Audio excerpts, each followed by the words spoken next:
Bonjour, excellent réveil à tous. En pré-générique, nous avons vu des images époustouflantes de notre beau pays, l'Algérie, bien sûr, à qui l'on souhaite tout l'épanouissement ou la prospérité. Et bien sûr, ces valeurs sûres, ce sont aussi ses enfants. Et justement, nous parlerons de ces valeurs sûres à travers la présence parmi nous de quelques invités ce matin, comme d'accoutumé. Aujourd'hui, retour sur cette cérémonie vraiment célébrée vraiment avec beaucoup de bonheur dans la corporation au sein de la corporation journalistique. Et bien sûr, le président de la République, Abdelmadjid Tebboune, avait justement présidé hier une cérémonie de remise de prix aux lauréats du prix du président de la République, du journaliste professionnel. À cet effet, nous aurons l'occasion de revenir sur l'événement, mais également de féliciter de vive voix les collègues de Canal Algérie qui ont fait partie de cette belle brochette de journalistes qui ont bénéficié de cette consécration, donc à l'instar de Monine Laraj que nous recevrons ce matin et qui nous parlera justement de son parcours et de son travail de journaliste, de son engagement aussi pour la transmission, la diffusion de l'information. Donc dans cette matinale, nous aurons aussi le plaisir de parler de cette 12e édition du Festival international culturel de musique symphonique. Et à cette occasion, nous aurons le plaisir de recevoir un ténor qui a participé justement par sa voix, sa puissante voix, aux prestations et aux œuvres présentées lors de l'ouverture de cette manifestation qui aura duré du 15 au 20, rappelons-le. Donc nous aurons parmi nous justement Mohamed Yassine Yahyaoui, ce choriste, ou plutôt cette voix du festival, très applaudi, ainsi que ses pairs lors de cette manifestation culturelle. Dans cette matinale, nous aurons aussi le plaisir de parler du mois d'octobre en qualité de mois rose. Octobre rose, nous en parlerons, mais cette fois-ci avec un autre son de cloche qui nous vient de Annaba. Il s'agit du docteur Ismahan Kourougli qui représente l'association ALISC pour la prise en charge des cancéreux. Voyons un petit peu justement, grâce à cet invité, l'organisation de la lutte anti-cancer dans la région de Annaba et dans le Constantinois de manière générale. Et puis nous aurons aussi le plaisir de recevoir Bilal Zaidi ce matin. Il est manager et leader d'une start-up, nouvelle start-up, ça s'appelle Blind Up, et c'est une pierre qui s'ajoute à l'édifice de la prise en charge des non-voyants. Et elle est vraiment significative, cette pierre. Nous en parlerons avec notre invité ce matin. Et puis, bien sûr, nous retrouverons nos amis du dimanche, comme d'accoutumé, donc Aïda Meshri, pour un point sur un aspect psychologique. Aujourd'hui, elle s'intéresse au jeu en qualité justement de facteur d'épanouissement de l'enfant. Et puis, Mariam Saïd reviendra sur un salon des plantes et puis nous parlera de la manière de prendre en charge certaines plantes à domicile. Et puis Yazid Aït Mahiddin, avec ses coups de cœur et ses coups de gueule, viendra aussi nous parler des faits marquants de cette semaine, ainsi que Jawdet Gassouma qui lui a choisi de parler de la littérature arabe. Vous me direz pourquoi? Eh bien, c'est parce que bientôt Alger sera capitale arabe à l'occasion du sommet arabe des nations arabes. Voilà, nous avons un petit peu survolé le sommaire de cette émission. J'espère que vous resterez avec nous jusqu'à 10h. Et pour commencer, nous allons tout de suite dérouler le tapis rouge pour Mina Abed pour un point météo.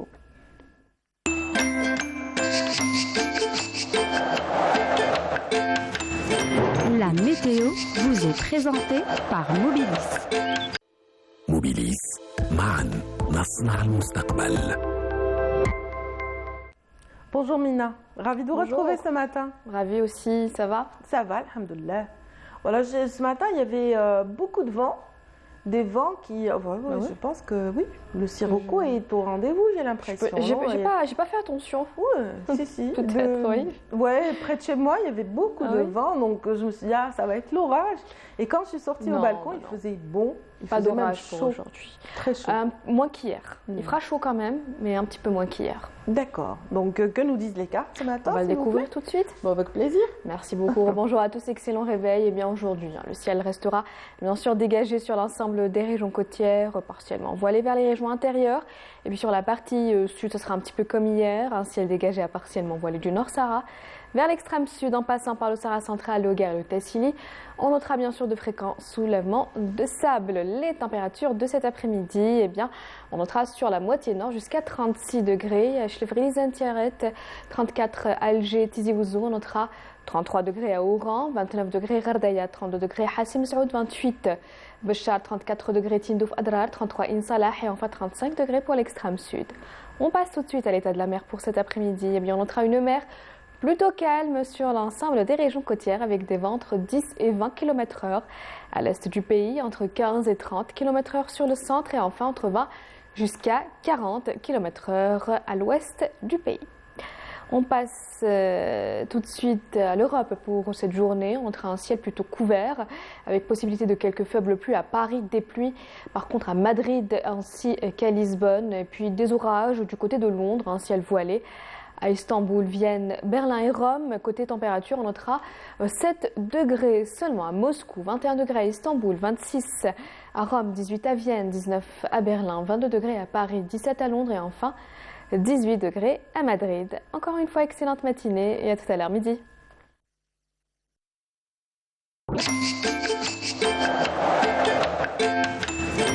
La météo vous est présentée par Mobilis. موبيليس معا نصنع المستقبل. Merci infiniment pour cet éclairage, Minab. Je vous souhaite une excellente matinée. Bonne journée. Et une bonne également. journée également. Voilà, une bonne journée, j'espère. En tout cas, chanceux sont ceux qui sont près de la mer aujourd'hui et qui vont en profiter. Voilà, on Exactement, ça c'est vrai. Au-dessus de la barre des 30, on peut se baigner à Oui, l'aise. en plus la mer est calme, elle est belle. Autant Excellent. profiter. Excellent, donc j'espère que vous serez nombreux à en profiter. Nous, on travaille, mais Malish. on profite rêve, de loin. on rêvasse et on rêve de la Grande Bleue. En tout cas, voilà, tout de suite, nous allons rêver un petit peu avec nos amis qui vont nous rejoindre dans différentes thématiques qu'on va déployer avec eux. Dans un instant, nous rejoindra Aïda Meshri pour le coin psychologie et puis Mariam Moussaïd pour le coin vert. Et puis tout de suite, pour les plus nostalgiques, on offre une petite chanson. C'est signé Rachid Qsanteni. Chtah ya Lolo. رانا في ويق سواين راك راني من قدامك وراك إذا تغفلت كل عزك تسبق باللورانية اشطاح اشطاح يا لولو إذا غنى السبقولو كيف يدربك فرحولو يسطح على التوشية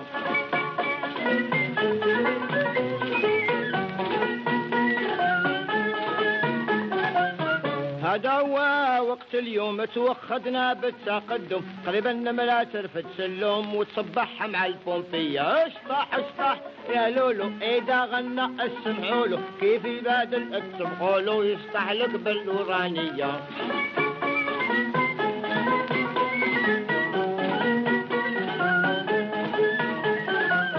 حبوا العتروس يعلموه البوس والقرلو يضرب بالموس في كروسة يربطوا فلوس اركب يا بوساسية اسطح اسطح يا لولو اذا غنى السعلولو كيف يدربك كفر حولو يشطح لك باللورانية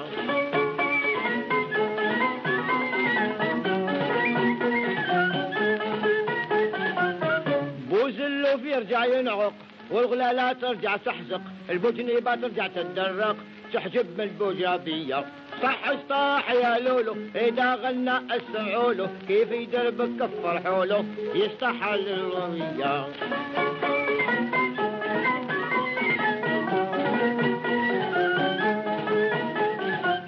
قريب العجمي بدا يقرأ يبعت كرت بوسطال للبقرة شيري تعلمت الهضرة عقيبة للجرومية اصطح اصطح يا لولو إذا غنى سعلولو كيف يبدل فرحولو يشطح لك باللورانية Oui, c'était ça. C'était là Rachid Qsanteni, donc inoubliable, icône du théâtre algérien aussi, de ces opérettes dont on ne fait plus actuellement. Donc aujourd'hui, voilà, c'était bien quand même ce petit flashback en arrière et pour redécouvrir cette chanson très appréciée par les Algérois en particulier. En tout cas, je suis ravie de retrouver tout de suite Aïda Meshri, bonjour. Bonjour. Ça va? Très bien. En forme ce matin? Non, en forme. Début de semaine, voilà. un bon démarrage. Oui. En tout cas, il dégage beaucoup d'énergie, Rachid Qasentani. Ah oui, mais plus que ça, moi je crois que c'est des chansons qui ont bercé notre enfance. Donc voilà, juste la mélodie, les mots, voilà, ça nous parle énormément. Et puis, c'est notre histoire, c'est notre culture. Donc ça nourrit énormément. Voilà, en tout cas, ça continue, c'est de la même façon qu'on vit, qu'on ressent les choses, en tout cas, ça nous ressemble, on peut s'identifier, en tout cas. En tout cas, lui, il aimait le jeu, il aimait l'humour. Oui. Voilà, et aujourd'hui, justement, avec vous, on va parler de jeu, on va peut-être survoler l'humour, mais c'est surtout le jeu qui est au cœur de votre préoccupation ce matin. Et le plaisir. Donc voilà, c'est comment apprendre, comment vraiment découvrir, comment vraiment vivre cette partie très importante dans le développement de l'enfant. Voilà, dans un contexte là où on fait plus attention à sa scolarité, qu'est-ce qu'il doit faire, à ce cadrage qui est venu juste après la rentrée scolaire. Les mamans se focalisent sur le rendement scolaire, comment vraiment lui permettre d'acquérir un peu et d'apprendre à l'école, mais il y a un autre apprentissage qui n'est pas des moindres. Il y a un autre apprentissage qui est dans le plaisir, dans l'échange, dans la découverte.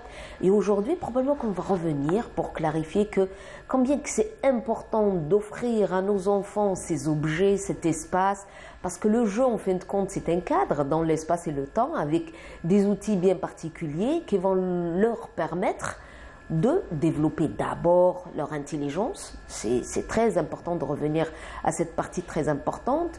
Le développement moteur, il y a beaucoup de choses. Vous savez, la sédentarité, le fait d'être encadré, la table et la chaise, ça mobilise un peu.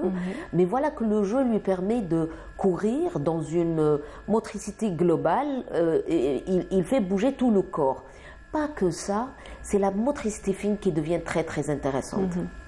Nous, probablement, quand on parle beaucoup plus sur l'écriture, on dit que nos enfants ne savent pas écrire, ils n'ont pas une belle écriture, mais aussi cette motricité fine, ce toucher, comment il peut prendre l'objet, comment il peut manipuler, c'est tout un apprentissage. Et à partir de là, tous les jeux qui sont dans le petit mouvement ne feront qu'améliorer cette partie. Développer les réflexes de l'enfant, en fait. Absolument, absolument. Les réflexes, là, si on parle un peu de la partie intelligence et cognitive, là où il apprend à négocier, à apporter, à dire, à placer des mots, à donner du sens, ça, ce n'est pas rien du tout. On a quand même l'impression que les mamans focalisent leur intérêt sur la propreté de la maison, voilà, qu'il y a un temps pour tout, sauf ces objets un peu partout dans la relation. Quand ils commencent vraiment à courir dans les couloirs ou à inventer ces scénarios, on a comme l'impression que là, ils commencent à déranger un peu les adultes. Je crois que cette partie... Là, vous parlez de la petite enfance, Aïda Mechri, c'est-à-dire on se place entre 0 et 4 ans, c'est ça? Même si j'avance un peu plus. Voilà. Avant la scolarité, disons. Avant la scolarité, même un enfant scolarisé, vous savez, dans le jeu, la différence est un peu dans la partie sociable, là où les enfants commencent à jouer ensemble. Ils jouent ensemble, ça crée un peu plus de bruit, ça booste un peu, il y a comme des chamaillements ou des crises de colère, parce que qui a gagné, pourquoi ils n'ont pas partagé, qu'est-ce qui a fait qu'il n'a pas respecté les consignes. Voilà que ce mouvement dans la petite enfance, mais aussi dans les enfants entre 3 ans, 5 ans, il y a quelque chose qui est de l'ordre d'une dynamique, il y a quelque chose qui bouge un tout petit peu. Ça donne cette force, cette partie qui nourrit un peu l'atmosphère. Et c'est pour ça probablement que nos parents ou là, nos grands-parents, quand ils parlent de l'enfant, quand ils quittent la maison, hein, souvent les enfants habitent les espaces des grands-parents le week-end, ils sont là avec toute cette dynamique, toute cette euphorie de l'échange et du jeu. On comprend que les enfants ne sont pas à la maison. Juste on trouve la propreté, le calme, les beaucoup choses. de silence, oui, Voilà. effectivement. Je crois que là maintenant, il faut voir d'un autre angle. Le jeu, il devrait être très important aujourd'hui pour nos enfants parce que c'est le seul moyen de leur apprendre à saisir ses relations, à travailler avec l'autre, à négocier une place, à comprendre, à respecter l'attente. Aujourd'hui, nos enfants, surtout par égoïsme, ils sont toujours aux mêmes lignes et chacun arrache la place à l'autre. Mais je crois qu'il y a quelque chose dans l'apprentissage, dans la masse, dans le groupe, qu'il faut vraiment patienter le temps que l'autre prend la parole ou saisit bien sûr le moment. Et c'est pour ça que cette continuité, il faut qu'on l'intègre, le jeu, je parle du jeu à la maison, il faut qu'on l'intègre dans la vie quotidienne. Et qu'en est-il des enfants, des enfants uniques? Ah, très bien. Souvent, Oui, loin voilà, de- vous me rapprochez de quelque chose de très intéressant qui est l'enfant unique. Il peut vivre seul dans son monde. Et probablement, il n'y a pas beaucoup de personnes qui peuvent le booster, négocier avec lui, l'inviter dans cette partie pour qu'il puisse vraiment découvrir le monde avec cette négociation de place, avec cette manière d'exister aussi, attention. Parce que si on continue à l'applaudir, tu es le meilleur, tu as quelque chose qui va nourrir un peu son ego, il est le roi, c'est un enfant roi qui est dans son royaume, mais il suffit qu'il y ait une autre personne qui va le bouleverser un tout petit peu, où il va prendre juste ses objets. On va retrouver des angoisses, des crises de larmes, on va retrouver des enfants qui sont capricieux, et ça, on peut retrouver ce modèle dans les supérettes, ceux qui s'accrochent vraiment à ces objets pour pouvoir les acheter, et puis ils sont avec des crises de colère dans cette force de pouvoir vraiment s'imposer. Je crois. Mais qu'en que c'est est-il du rôle des parents? Parce que là, vous parliez tout à l'heure d'une famille Oui. composée de plusieurs enfants Oui. et de parents. Là, on est dans la configuration parents et fils unique ou fille unique. Donc là, est-ce qu'il y a le devoir justement pour les parents de jouer un peu plus avec les enfants jouer, ou doivent-ils les sortir,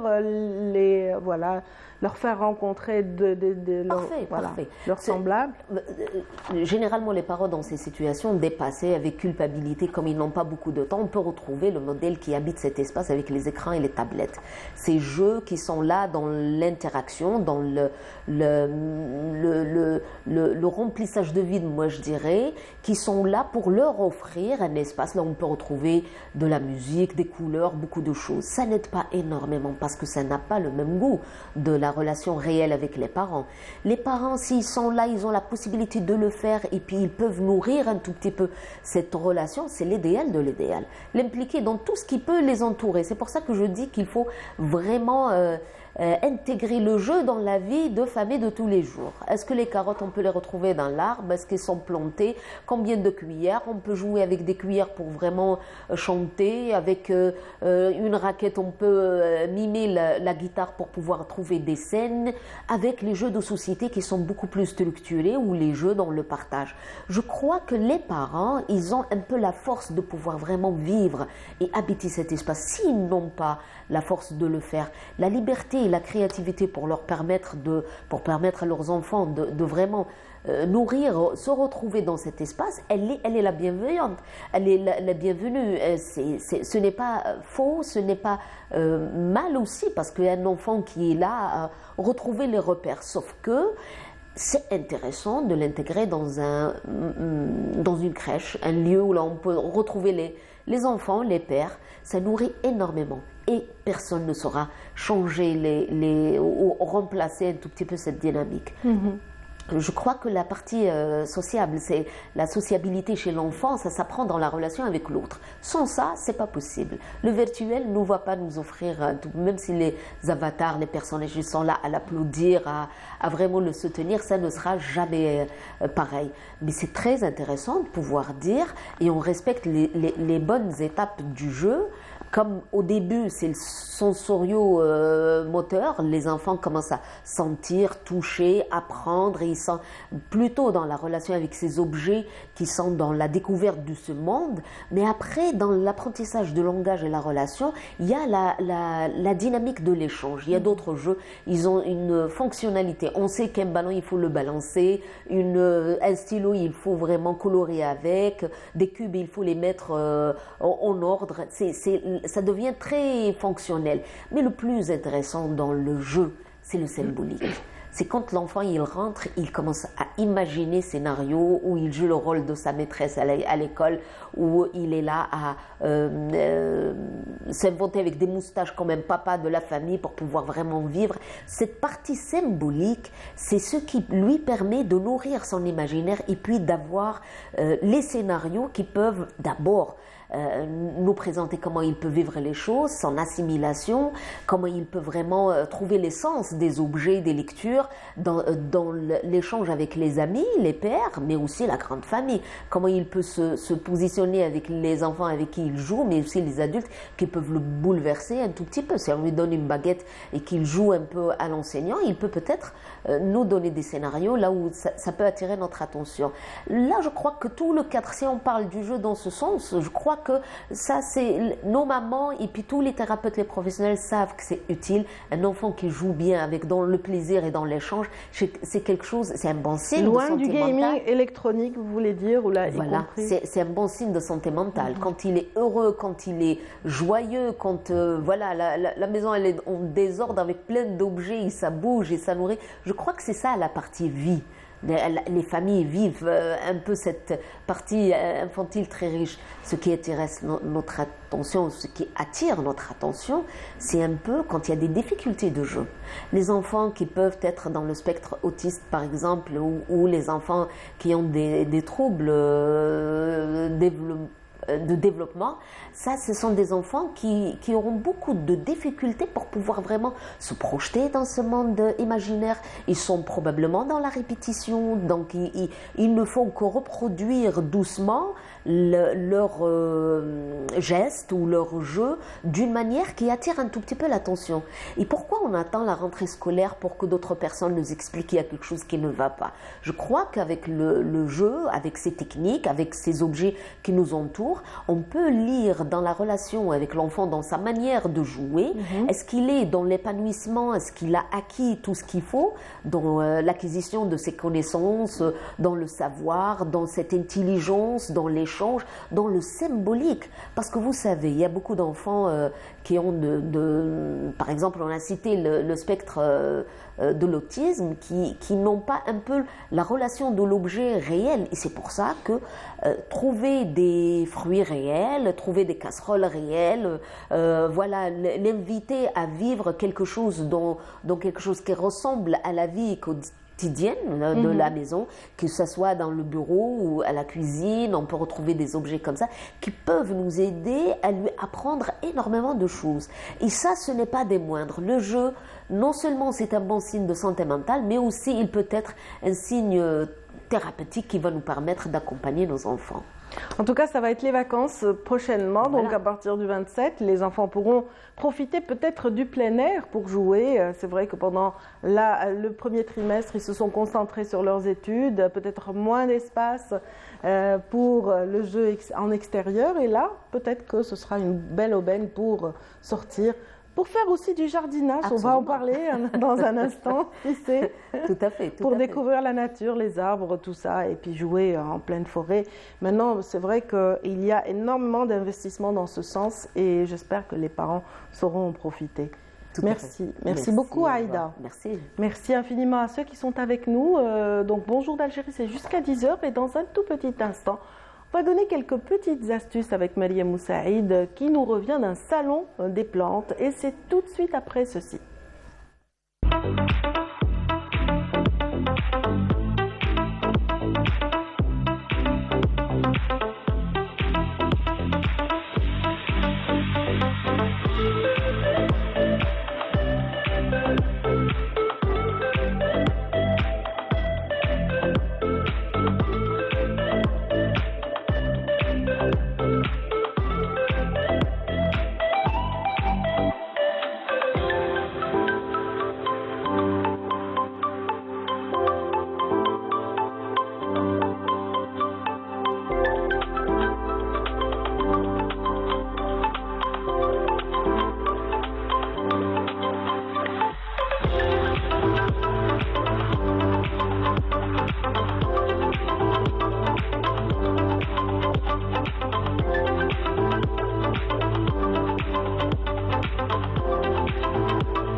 voilà, de reprendre. Mesdames, Messieurs, merci d'être avec nous. Et tout de suite, on va souhaiter la bienvenue à Meliam Oussaïd. Bonjour Meliam. Bonjour. Ça va? Oui. Dans un écrin de verdure. Ce matin. Oui, aujourd'hui, j'ai bien pris soin de ramener un petit jardin ambulant. Je vois une multitude de petits pots qui vous accompagnent ce matin. Et voilà, vous revenez aussi d'un salon des plantes. Ça a été gratifiant ce oui, week-end, très intéressant. On verra ça la semaine prochaine donc, en images avec des invités qui ont participé donc, à cet événement. C'est quoi ? C'est en fait des passionnés de jardinage, vraiment des mordus, hein, c'est le mot exact. Donc ce sont des mordus de jardinage, de tout ce qui est plantes, que ce soit des plantes d'intérieur, que ce soit des plantes d'extérieur. Un peu comme vous, Mariam. Oui, un peu, tout à fait. C'est pas mon cas, moi je suis pas du tout, j'ai pas la main verte. Alors vous n'avez pas intérêt à me confier vos plantes parce qu'elles vont en fait, regarde, je vais pas te mentir. Oui. Si par exemple je te confie cela, tu pourras les entretenir. Sérieux? Parce qu'il y a des plantes beaucoup plus faciles que d'autres. Il y a vraiment des plantes qui sont assez simples à entretenir, pas trop compliquées, que ce soit au niveau de l'arrosage ou de l'entretien. Donc il y a certaines, oui, que je vous confierai, mais il y en a d'autres que certaines, non. Moi, je vous confierai en revanche que pour moi, les plantes, c'est comme du chinois. Ah, d'accord. Je ne me vois pas apprendre le chinois. Il suffit, et je ne me vois pas non plus apprendre. Il faut avoir deux qualités pour faire le jardinage. C'est être patient, ça c'est l'une des premières qualités qu'il faut avoir, et être passionné. En fait, quand on aime, ça pousse. Généralement, quand on aime, on réussit à faire les choses. Donc, ce qui s'est passé, c'est que... Moi, c'est le contact avec la terre qui me... Non, le contact avec la terre, ça passe pas. Non, mais au contraire, généralement je mets des gants, au bout d'un moment j'enlève les gants, je préfère avoir. Et on dit que ça a énormément de vertus d'être en contact avec la terre, que ce soit au niveau des mains et même aussi au niveau des pieds. On conseille de temps en temps comme ça d'essayer de marcher pieds nus directement sur la terre. Ça oui, j'aime bien sur le sable ou sur la terre, mais en revanche... Voilà, manipuler le terreau, manipuler tous ces, voilà, je sais pas comment on appelle ça, toutes ces choses qu'on met dans les pots pour avoir une belle plante comme celle que vous nous avez amenée. Et nous sommes en plein automne. Oui. Ce sont des plantes, j'imagine, qui évoluent très bien pendant cette saison, non ? Oui, généralement, bon, ces plantes-là, donc les plantes d'intérieur, on va dire qu'elles ne subissent pas réellement le changement des saisons. Je parle des plantes que nous avons en intérieur. Bien entendu, après, quand on est à l'extérieur, c'est clair que oui, ça change au niveau de l'entretien, au niveau de l'arrosage, au niveau de certaines choses qu'on doit faire. Donc, par exemple, éclaircir, repiquer, tout ça, c'est vrai que chaque saison, il y a des choses à faire. Mais en général, quand ce sont des plantes d'intérieur qui sont dans nos cuisines ou dans nos salons, en fait, il n'y a absolument rien. Peut-être juste, on va dire, l'arrosage. Donc, s'il est fréquent pendant l'été, il le sera moins pendant l'hiver. C'est tout. Voilà. Donc, il n'y a pas vraiment de... Là, c'est la saison intermédiaire. Donc, on commence à réduire la quantité d'eau. Qu'est-ce qu'on fait? Pour l'instant, non, étant donné qu'il fait chaud. Il fait chaud chez nous, mais ailleurs, il fait pas chaud. Oui, non, c'est l'automne. On ne va pas prendre alors notre situation comme généralité. Absolument. Nous, on va continuer. On est encore sur la pleine lancée de l'été. Donc, il fait encore chaud. Donc, il faut brumiser, arroser, c'est clair. Même à l'extérieur, il y a des moments où on est obligé d'arroser 2 fois par jour, hein, et le matin et en fin de journée, parce que franchement les températures sont extrêmes et les plantes ont du mal à supporter. Donc au niveau de l'échange qui s'est passé hier, c'est que tout le monde est arrivé avec plein de petites boutures. D'accord. Et aussi beaucoup de graines. Donc il y a vraiment eu un échange de graines et surtout c'est du troc. En plus, ce qui était assez marrant, assez rigolo, c'est que qu'est-ce que tu as à m'offrir? Quand on vient de dire elle est jolie celle-là, oui je la prends, mais qu'est-ce que tu as à m'offrir? Qu'est-ce que tu donnes en échange? Ah, c'était du troc. C'était réellement du troc. Donc ils s'échangeaient comme ça les plantes. Donc ils allaient d'un petit stand à l'autre, d'une table à l'autre. Et en fait ils choisissaient et ils prenaient. Et après il y en a d'autres qui sont venus qui ont carrément, on va dire, offert à tout le monde. Hein. C'était offert à tout le monde. Parce que certains avaient des jardins, d'autres non, ont tout simplement des petits balcons. J'ai même rencontré des gens qui avaient des terrasses et avec des petites serres. Donc vraiment c'est dire à quel point pour eux c'est une passion. Et beaucoup de gens qui se sont mis au jardinage, puisque tu me disais que tu n'avais pas vraiment la main verte, pendant le Covid. Oui, donc, tout à fait, c'est vrai. Ces journées un peu creuses, un peu enfermées à la maison. On a tout exploré, effectivement. Effectivement, donc de la cuisine jusqu'au jardinage. Donc j'ai rencontré un couple qui s'y est mis un peu vers 2019-2020 et c'est devenu des mordus. Ça y est, une fois qu'ils y ont touché, voilà, ils se sont pris dedans, on va dire. Je ne m'y connais pas beaucoup, mais il me semble que vous avez amené une sélection de plantes grasses, essentiellement, non? Exactement. Donc des plantes grasses, tout à fait, uniquement des plantes grasses. Ce que j'ai fait, c'est que je les ai mis dans une jardinière. Et ce qu'il faut faire, c'est quand on fait une sélection, on essaye de mettre les mêmes besoins, des plantes dans le même contenant. Donc voilà, il faut surtout pas mettre par exemple des cactus avec des plantes grasses ou par exemple des vivaces avec des plantes grasses. Pourquoi? Parce que l'arrosage ne sera pas le même et certaines à qui ça plaira, d'autres non. Donc on essaye toujours de mettre une sélection de plantes pas trop gourmandes en eau, comme par exemple celle-ci. On peut même les oublier quelques jours, ne pas les arroser. Elles ont cette capacité à pouvoir résister, à pouvoir passer, on va dire, toutes ces températures extrêmes sans aucun problème, qu'elles soient en intérieur ou en extérieur. Ça, il faut le savoir. Ils n'ont pas besoin de beaucoup d'espace en bas, donc En fait, pas beaucoup de racines peut-être? Absolument pas, non. voilà. Donc franchement, leur système racinaire est assez superficiel. Ils n'ont pas besoin de beaucoup de profondeur donc, pour toutes ces plantes grasses. C'est pour ça, comme on peut le voir, donc les conteneurs ne dépassent pas une dizaine de centimètres de profondeur et ça leur convient parfaitement. Et ce qu'on fait, c'est quand on laisse, par exemple, on oublie une petite jardinière comme celle-ci, on va l'oublier 6 mois, 8 mois. À partir de là, on pourra avoir plein d'autres petites boutures, comme ce que je viens de faire ce matin. Donc c'est juste ce matin que j'ai coupé, j'ai mis en terre. Bon, pour certains, ça sera assez compliqué de mettre en terre parce que il y a des moments où ça va prendre, il y a des moments où ça ne prendra pas, parce que tout dépendra du terreau. Quand on a de l'expérience, on sait à quel moment arroser. C'est vrai qu'après, là, il y a l'expérience qui rentre en jeu. On sait à quel moment arroser, quand il faut rajouter, ne pas rajouter. On voit dans quel état se développe la plante. Et pour les novices comme moi, donc alors pour les novices comme toi, ce qu'il faut faire, tu prends un petit verre, tu mets de l'eau, tu coupes, par exemple, si on te donne, si par exemple tu vas dans un endroit comme où j'ai été hier, donc on va te donner comme ça des petites boutures sans racines, généralement, ou même avec de petites racines. Donc on mettra ça dans un verre d'eau et tu laisseras une quinzaine de jours. Une fois que tu verras énormément de racines, là tu pourras juste prendre. D'abord dans l'eau. Voilà, d'abord dans l'eau. D'abord dans l'eau de préférence. Donc une fois que le système racinaire est fait, c'est assez simple à remettre en terre.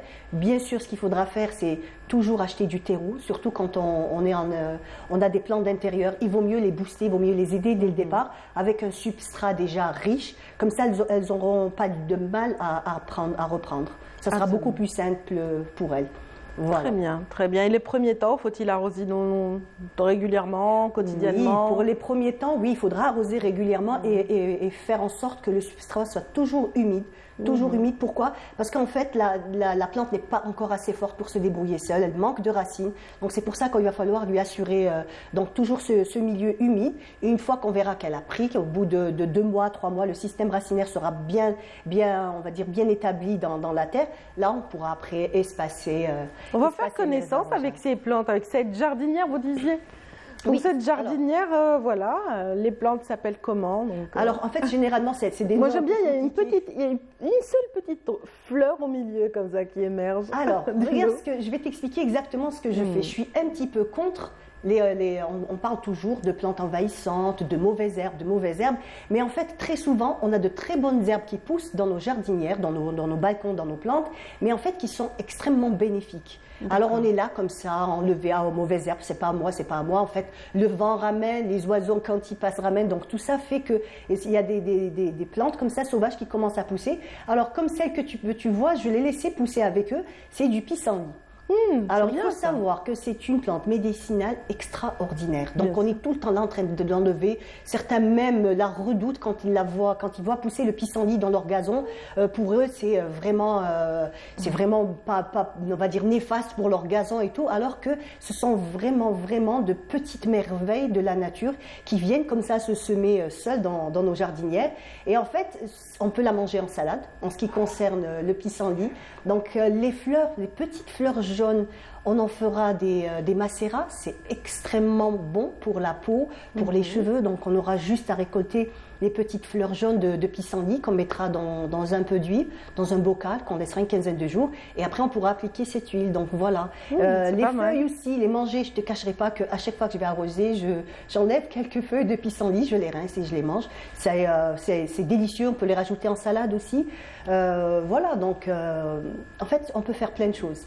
Quand on a un petit espace, même si l'espace est réduit, on peut faire énormément de choses. Je vois, c'est un tout petit pot, mais voilà. Donc, à part le pissenlit, on y trouve quoi, là?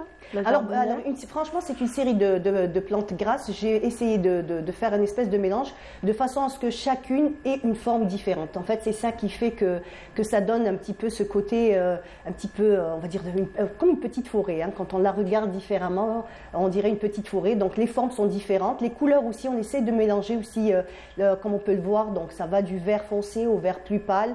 Il y a d'autres plantes aussi qui font partie de la famille des cactées, mais qui ne sont pas, on va dire, comme les cactus avec des piquants et tout. Voilà, donc comme ça, une petite sélection que j'ai faite ce matin pour vous rappeler qu'on peut troquer. Voilà, ça m'a inspiré donc mon passage hier au jardin d'essai avec tous ces jardiniers qui étaient venus d'un peu partout. Il y avait énormément de monde et beaucoup d'échanges de plantes, de graines et voilà. De vrais passionnés. C'est très intéressant. Sinon, à défaut, il faut aller vers la pépinière et faire sa petite sélection avec des connaisseurs. Oui, on peut aller. Oui, c'est pas qu'on peut. Quand on connaît pas vraiment bien, il vaut mieux pas aller comme ça vers on va dire vers le troc, parce qu'après on saura pas vraiment comment s'en occuper. Bon, la personne vous donnera quelques petits conseils, mais après, c'est vrai qu'il vaut mieux aller vers des professionnels, prendre déjà des plantes déjà qui sont, on va dire, adultes ou presque adultes, de façon à ce qu'on aura juste à faire l'entretien par la suite. Mais c'est vrai que quand on va dans ce genre de domaine, généralement, c'est toujours des connaisseurs, c'est toujours des gens qui ont beaucoup d'expérience. Et c'est en fait, oui aussi, ce qu'il faut dire, c'est que c'est gratuit. Donc on peut repartir avec un sac plein de plantes et à 0 dinar. Donc c'est très intéressant pour eux. Ce sont des économies. Oui, il faut attendre donc la prochaine occasion. Donc la prochaine, c'est un salon. En fait, non, c'est une rencontre. C'est une rencontre. C'est une petite rencontre. Donc, le jardin d'essai a ouvert ses portes, les a accueillis au niveau de l'ancienne école d'horticulture. Et voilà, donc tout le monde était là. Ils se sont donné rendez-vous, donc même déjà sur le net auparavant. Il y a eu même des commandes qui se sont faites. Donc, moi, j'ai telle plante. Oui, s'il vous plaît, je voudrais la récupérer le lendemain. Et voilà, c'était franchement une ambiance très, très sympathique. C'est super. Donc, j'imagine qu'il y aura donc une continuité sur le net. Exactement. De tous ces échanges qui ont été fructueux pour vous. Et à chaque fois, dès qu'ils trouvent comme ça une petite occasion de se rencontrer, donc ils viennent avec leur petit couffin, leur petit sac, et voilà. Les plantes. Qu'en est-il de Marie Moussaïd? Alors, ça a été bénéfique cette rencontre? Est-ce que vous êtes revenu avec une pépite? Alors, je suis revenue avec des graines.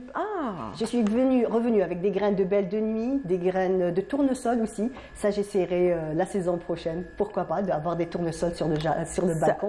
Je vous le rappellerai peut-être, dans combien de temps ça pousse? Le tournesol, il faut bien 3-4 mois à peu près. Donc, il va falloir s'y mettre très tôt, donc au printemps, donc vers mars. Commencer à faire son semis. Voilà. Qui sait, peut-être que l'été, vous aurez droit à une belle fleur jaune.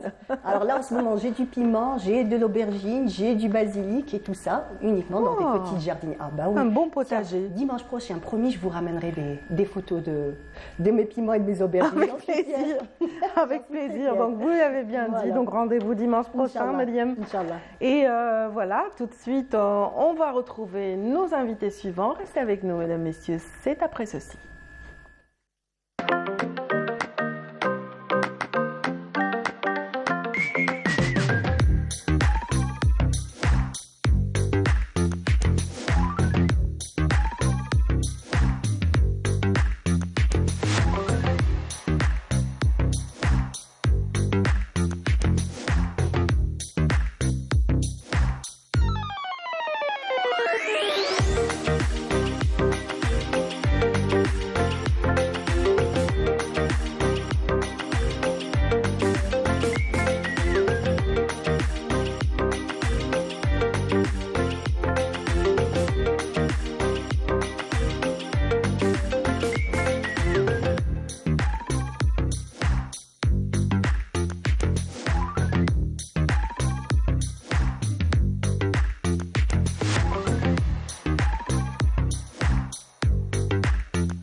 à l'instant avec Meriem Moussaïd, on est en plein automne et octobre est le mois roi de cette saison par rapport aux femmes, notamment à l'occasion d'Octobre Rose. C'est une manière aussi de fédérer les efforts autour de la recherche, autour aussi du dépistage ou de la sensibilisation au dépistage précoce auprès des femmes.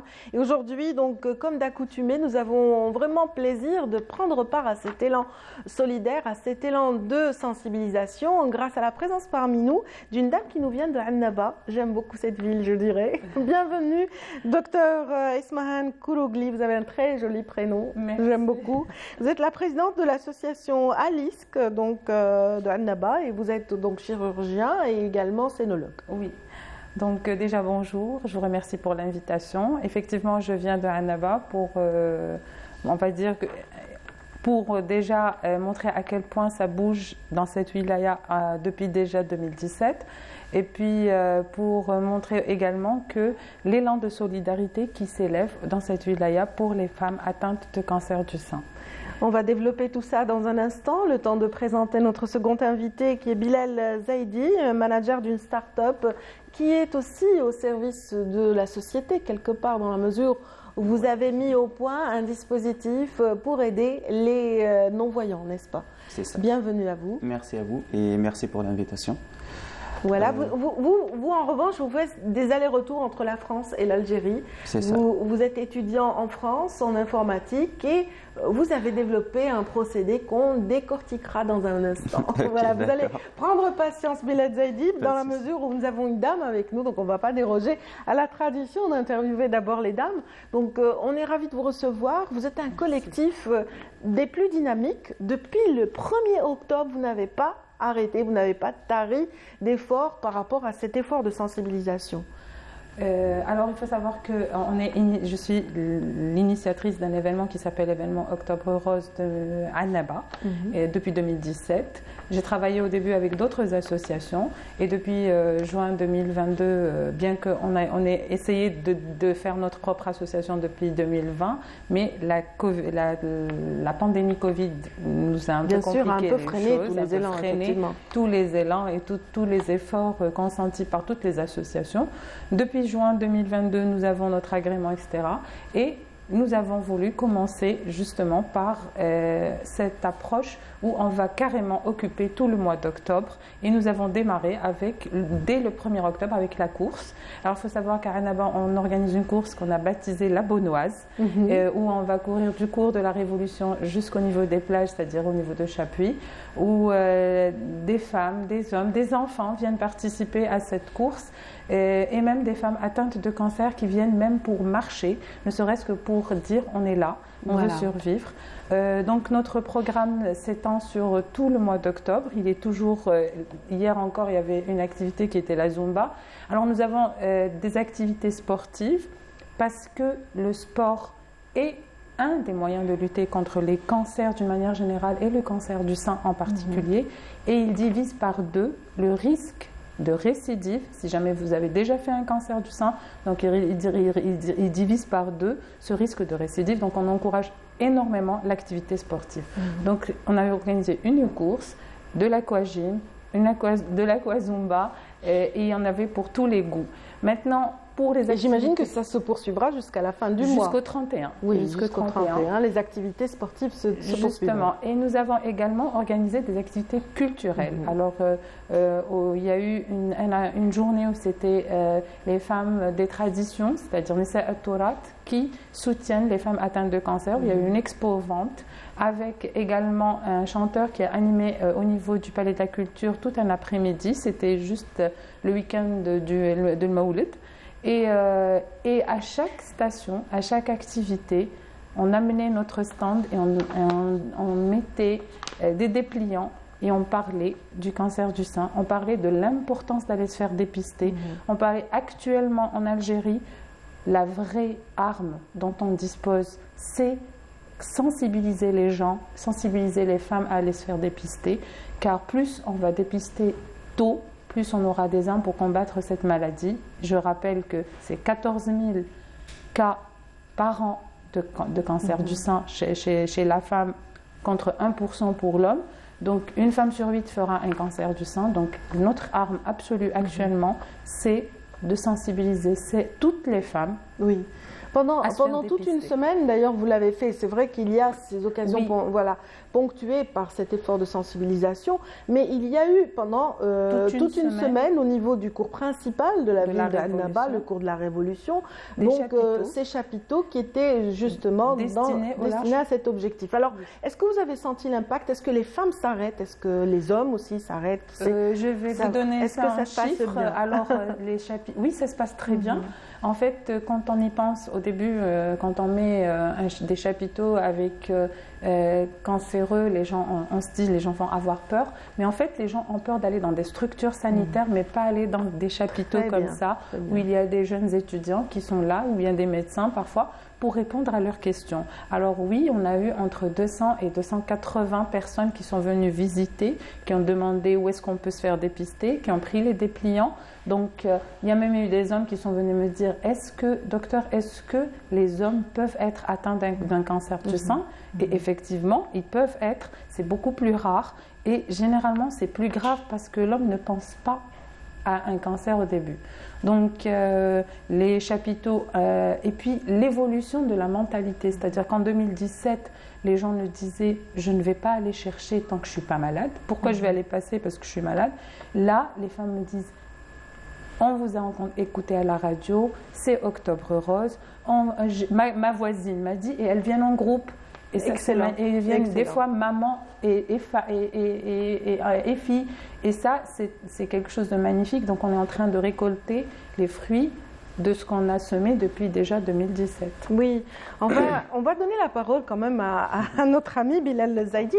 On va revenir à ces événements. Si vous permettez, Bilal, moi j'aimerais montrer quand même un objet qui est très symbolique. Je ne sais pas si la caméra peut capter, filmer de plus près. Donc, ce sont des pendentifs que vous portez. Peut-être que à travers celles que vous portez, on peut déjà avoir une idée que c'est vraiment, c'est le ruban rose, mais en bijoux. Oui. C'est dire que ce sont des créatrices qui ont pris part à cet élan solidaire. Alors, juste avant, c'est une pharmacienne qui est créatrice de bijoux qui s'appelle Inas Creative Touch. Alors, je lui ai envoyé juste une image que j'ai trouvée sur le net. Je lui ai dit, est-ce qu'on peut créer ça? Elle m'a dit oui, et on en a commandé. Il y avait sous forme de pendentifs et des boucles d'oreilles, et on les a vendus au profit de l'association. Et ça, c'est joli, et on porte ces femmes-là aussi bien dans nos cœurs, c'est-à-dire que le combat continue. Il ne faut jamais baisser les bras, c'est ça ce qu'on veut. C'est vrai. C'est vrai. Et c'est vrai que vous avez besoin d'une ère de la guerre. L'argent aussi aide beaucoup à vraiment surtout la prise en charge des plus démunis. On en reparlera dans un instant justement.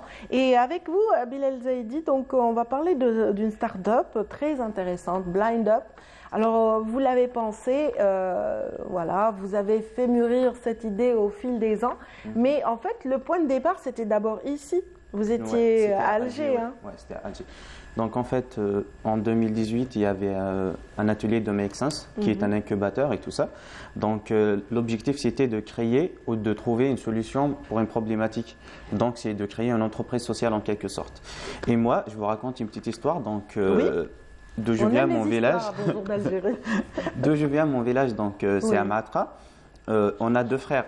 Et l'un des 2 est une personne aveugle. Et à chaque fois que la personne aveugle part pour se déplacer, pour prendre un peu d'air, pour faire ses courses et tout, il y a tout le temps son frère qui est voyant, qui est avec lui. Et donc, il lui prend la main à chaque fois.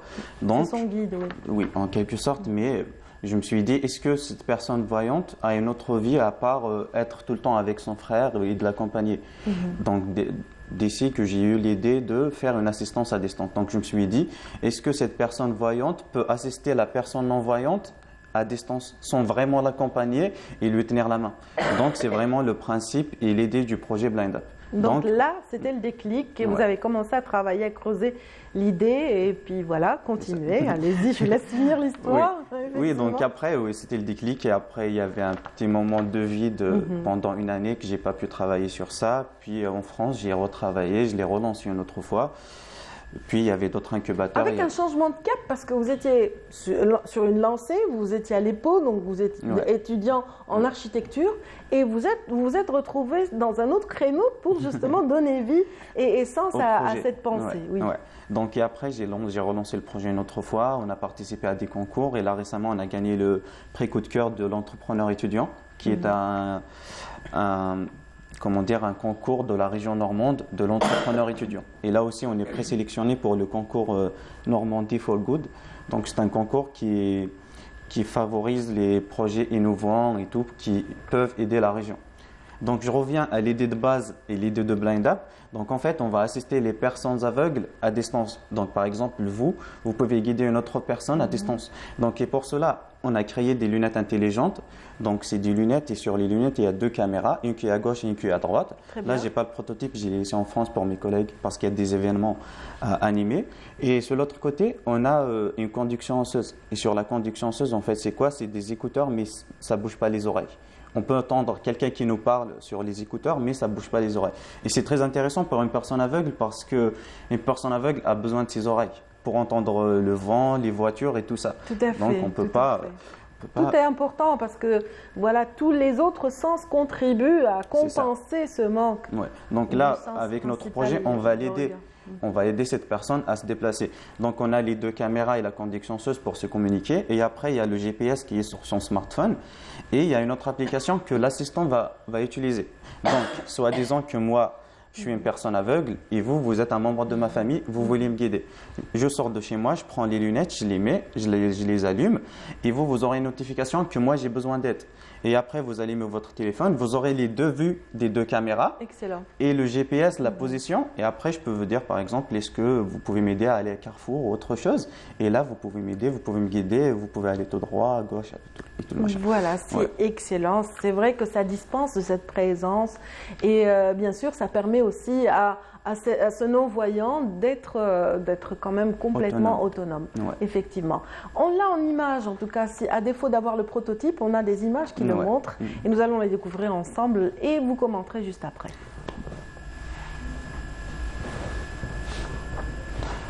Donc là, en fait, c'est l'application de la personne aveugle. Donc là, il va se connecter, il va rentrer ses données, sa fiche médicale pour savoir s'il est malade en cas d'urgence ou autre chose.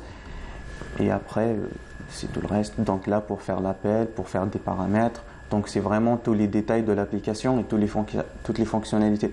Et cette application est pensée pour les personnes aveugles parce qu'il y aura une synthèse vocale sur les lunettes. Il y aura une synthèse vocale sur les lunettes. Comme ça, la personne aveugle ne sera pas obligée d'utiliser son smartphone à chaque fois. Il peut parler directement avec les lunettes. Très bien. Et c'est plus adapté pour une personne aveugle. Voilà, et puis ça lui permet quand même d'évoluer dans une rue, dans des zones quand même assez à risque, dans la mesure où il doit peut-être traverser par moments et des choses comme ça, sans avoir quand même à consulter sans arrêt son smartphone. Donc il peut vraiment directement parler avec les lunettes tout simplement. Et c'est très intéressant parce qu'il peut marcher dans la rue. Il utilise déjà sa canne qui est indispensable. Donc il y a la canne et en même temps il y a son téléphone qui doit le prendre dans la main. Donc c'est vraiment très difficile. C'est pour ça qu'on a utilisé ça. On a justement un exemple en vidéo justement de cette utilisation. On va essayer de découvrir ensemble et on revient.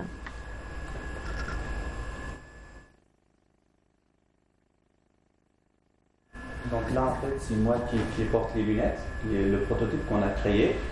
Et il y a un ami à moi qui est dans sa chambre et il utilise l'application. Donc là à droite, on a l'application où on voit le GPS et la caméra. Par contre là, on n'a qu'une seule caméra et pas les 2 parce qu'on n'a pas encore finalisé le prototype. Et moi, je suis là en train de marcher. Donc là, j'ai fermé les yeux. Il y a un ami à moi qui est en train de me guider. On a le GPS, donc il peut me guider. Là, l'objectif, c'était d'aller jusqu'à la pharmacie. Donc là, il y a un passage piéton. Il me demande de regarder à droite et à gauche si on ne voit pas de voiture ou autre chose. Et après, je continue jusqu'à l'arrivée à la pharmacie. Très bien, très bien. Et vous avez eu à tester aussi ce prototype avec un des enseignants de l'université du Havre, n'est-ce pas, où vous évoluez actuellement, donc en qualité d'étudiant en informatique. Vous avez changé de cap, mais complètement, pour aboutir. Ouais, les postes étaient un peu difficiles quand même.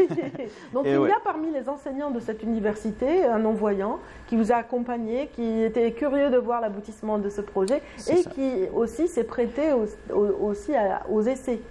C'était parmi les premiers, parce que moi, quand j'ai commencé le projet, je devais rencontrer des gens, avoir des associations et tout ça. C'était la première personne que j'ai vue pour lui parler du projet. Donc, c'était très intéressant. Elle m'a donné des idées, ce qu'il faut faire, ce qu'il ne faut pas faire et tout ça. Et après, quand on a créé le prototype, on l'a essayé avec lui. C'était de l'université, donc on l'a guidé de l'université jusqu'à la bibliothèque. D'habitude, il prend, je dirais, 15 minutes pour se déplacer vraiment de l'université à la bibliothèque. C'est vraiment très rapide, mais il prend à peu près 15 minutes. Et nous, avec les lunettes, on a pris 2 minutes ou 1 minute 30 pour arriver jusqu'à... et il n'y avait pas d'accident, il n'y avait rien parce que on avait les lunettes, on avait les caméras, donc tout est vraiment sécurisé. Comment l'a-t-il vécu? Pas mal. Il m'a dit qu'il pourrait acheter les lunettes. C'est un jour où on essaye d'améliorer le prototype parce que pour le premier prototype, on a les batteries qui sont assez lourdes, donc on essaye de le développer. Vous êtes en train de développer justement cette invention, on dira, cette création. Et bien sûr, vous êtes en pleine prospection des fonds nécessaires pour le développer. C'est ça. Déjà, la participation à des concours, en quelque sorte, c'est une participation pour avoir assez de fonds pour faire de la recherche, parce que la recherche aussi, ça coûte cher. Absolument. Oui, donc sûrement, on aura besoin des fonds pour financer ces recherches-là et avoir vraiment un prototype fini. Et après, il y aura une levée de fonds, une autre levée de fonds, où il y aura tous les investisseurs, une levée de fonds participatifs et tout ça. Et là, on pourra vraiment commercialiser le produit. Donc, pour l'instant, on a besoin de fonds pour finaliser la recherche. Et après, il y aura une levée de fonds pour la commercialisation. Absolument.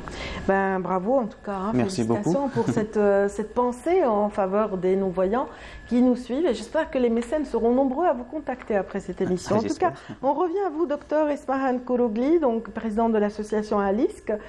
C'est vrai que pour Bilal Zaidi ici présent, il y a eu un déclic, une observation, la détresse d'un voisin. Pour vous, quel a été le déclic donc en 2017 ?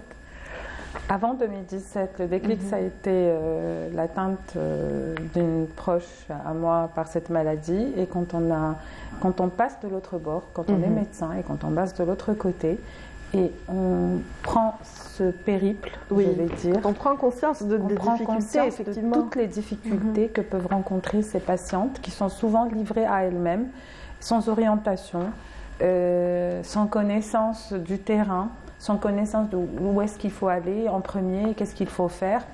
Et là, entre en considération aussi les gens qui ne sont pas du métier, qui viennent vous dire non, fais pas ça, attention, fais ça. Et là, on est en train d'essayer de faire des petits livrets carrément pour orienter, pour dire voilà, quand vous êtes malade, voilà où il faut aller. Il faut consulter là. Vous allez au CAC. Au CAC, par exemple, n'importe quelle prise en charge, vous devez aller au CAC. Donc, il y a toute une procédure à respecter et on essaye d'aider les patientes dans ce sens-là. Maintenant, C'est ce qui a motivé aussi la spécialité que vous avez épousée donc, par la suite, parce que vous étiez chirurgienne, donc voilà, vous étiez en chirurgie, je m'excuse, en chirurgie générale, on fait la mastectomie, ça fait partie de notre formation. Mais je suis allée faire de la scénologie en France, où j'ai carrément appris à faire des tumorectomies et de l'oncoplastie, parce que je trouvais que c'était vraiment injuste pour certaines femmes qui sont très jeunes de se retrouver carrément en mastectomie, c'est-à-dire sans un sang. Et une mastectomie est vécue comme une blessure de soi. Oui, tout à fait. Et une détérioration de l'image de soi que nous renvoie un miroir. C'est ce qui motive la plupart des femmes à ne pas consulter. Ou bien le retard parce qu'elles ont peur. Tout à fait. Donc, les amener à consulter plus tôt en leur disant si vous consultez plus tôt, on n'enlèvera pas le sang, on n'enlèvera que la tumeur. C'est ce qui motive notre politique. Mais le problème, c'est que même après avoir fait mon stage en 2015 déjà, quand je suis venue ici, tout était à faire. 80% des femmes consultaient dans un état avancé. On ne pouvait pas faire de tumorectomie. Donc là, c'est ce qui m'a donné l'idée d'aller commencer par sensibiliser les femmes à consulter plus tôt. Très bien. Voilà, c'est ce qui a motivé. Maintenant, j'ai un groupe d'amis de tous les bords, c'est-à-dire des médecins, des professeurs à la fac, juristes, etc., qui sont des amis et avec lesquels on a constitué cette association. Un de vos chevaux de bataille, enfin, vous êtes sur tous les fronts, on dira, parce que vous venez de le dire, tout est à faire dans ce domaine du côté de Annaba. Et il y a, les hôpitaux accusent un manque en termes d'échographes, le dépistage, de mammographes plutôt. Voilà, de mammographes manque cruellement dans cette ville. Effectivement, vous l'aviez signalé. Les hôpitaux publics manquent de mammographes. Il y a un seul mammographe qui est au niveau du CAC et qui est actuellement à l'arrêt. Donc, au niveau public, c'est-à-dire une échomammographie gratuite, n'est pas disponible pour les femmes de Annaba. Et ça fait 2 ans déjà qu'on a lancé l'opération Je parraine un pack pour une femme, c'est-à-dire qu'on s'est entendu avec des cliniques dans le privé à réduire au maximum ce pack et on a encouragé des sociétés, des investisseurs, des sponsors à venir sponsoriser. Il y en a, quand ils ont sponsorisé par exemple 40, et il y en a un, il me dit 40, c'est tout, c'est pas suffisant. Donc nous, on va faire 100, etc.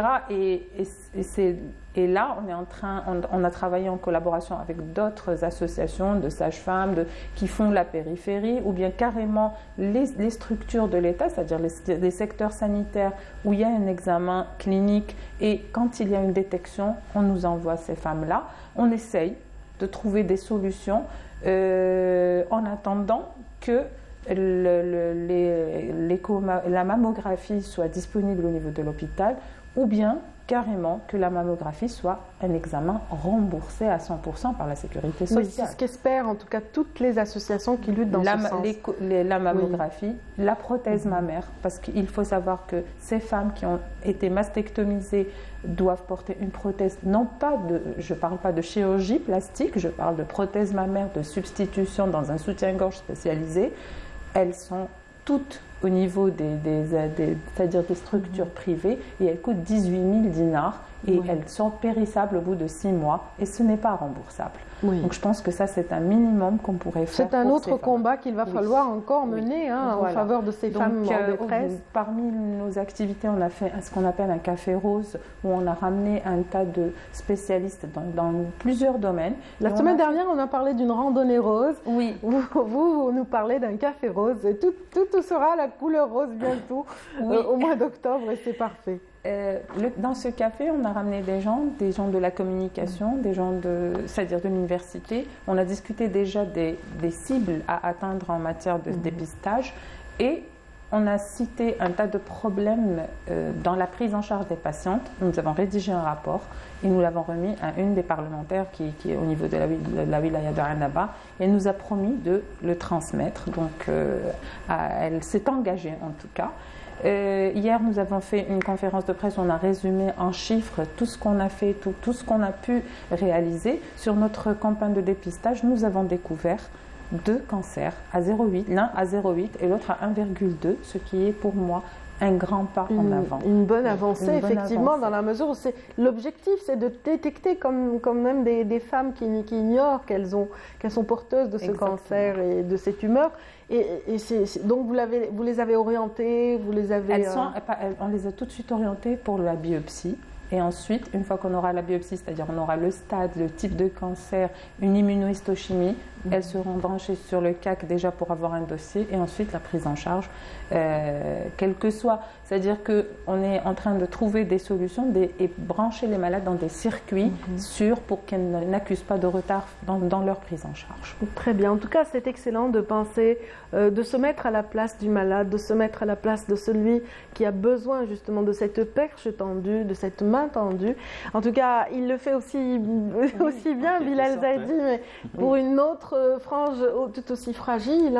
Donc, les non-voyants, c'est quelque chose quand même difficile. Et la technologie au service des non-voyants évolue à grands pas, n'est-ce pas, Bilal Zaidi? C'est ça, oui, c'est ça.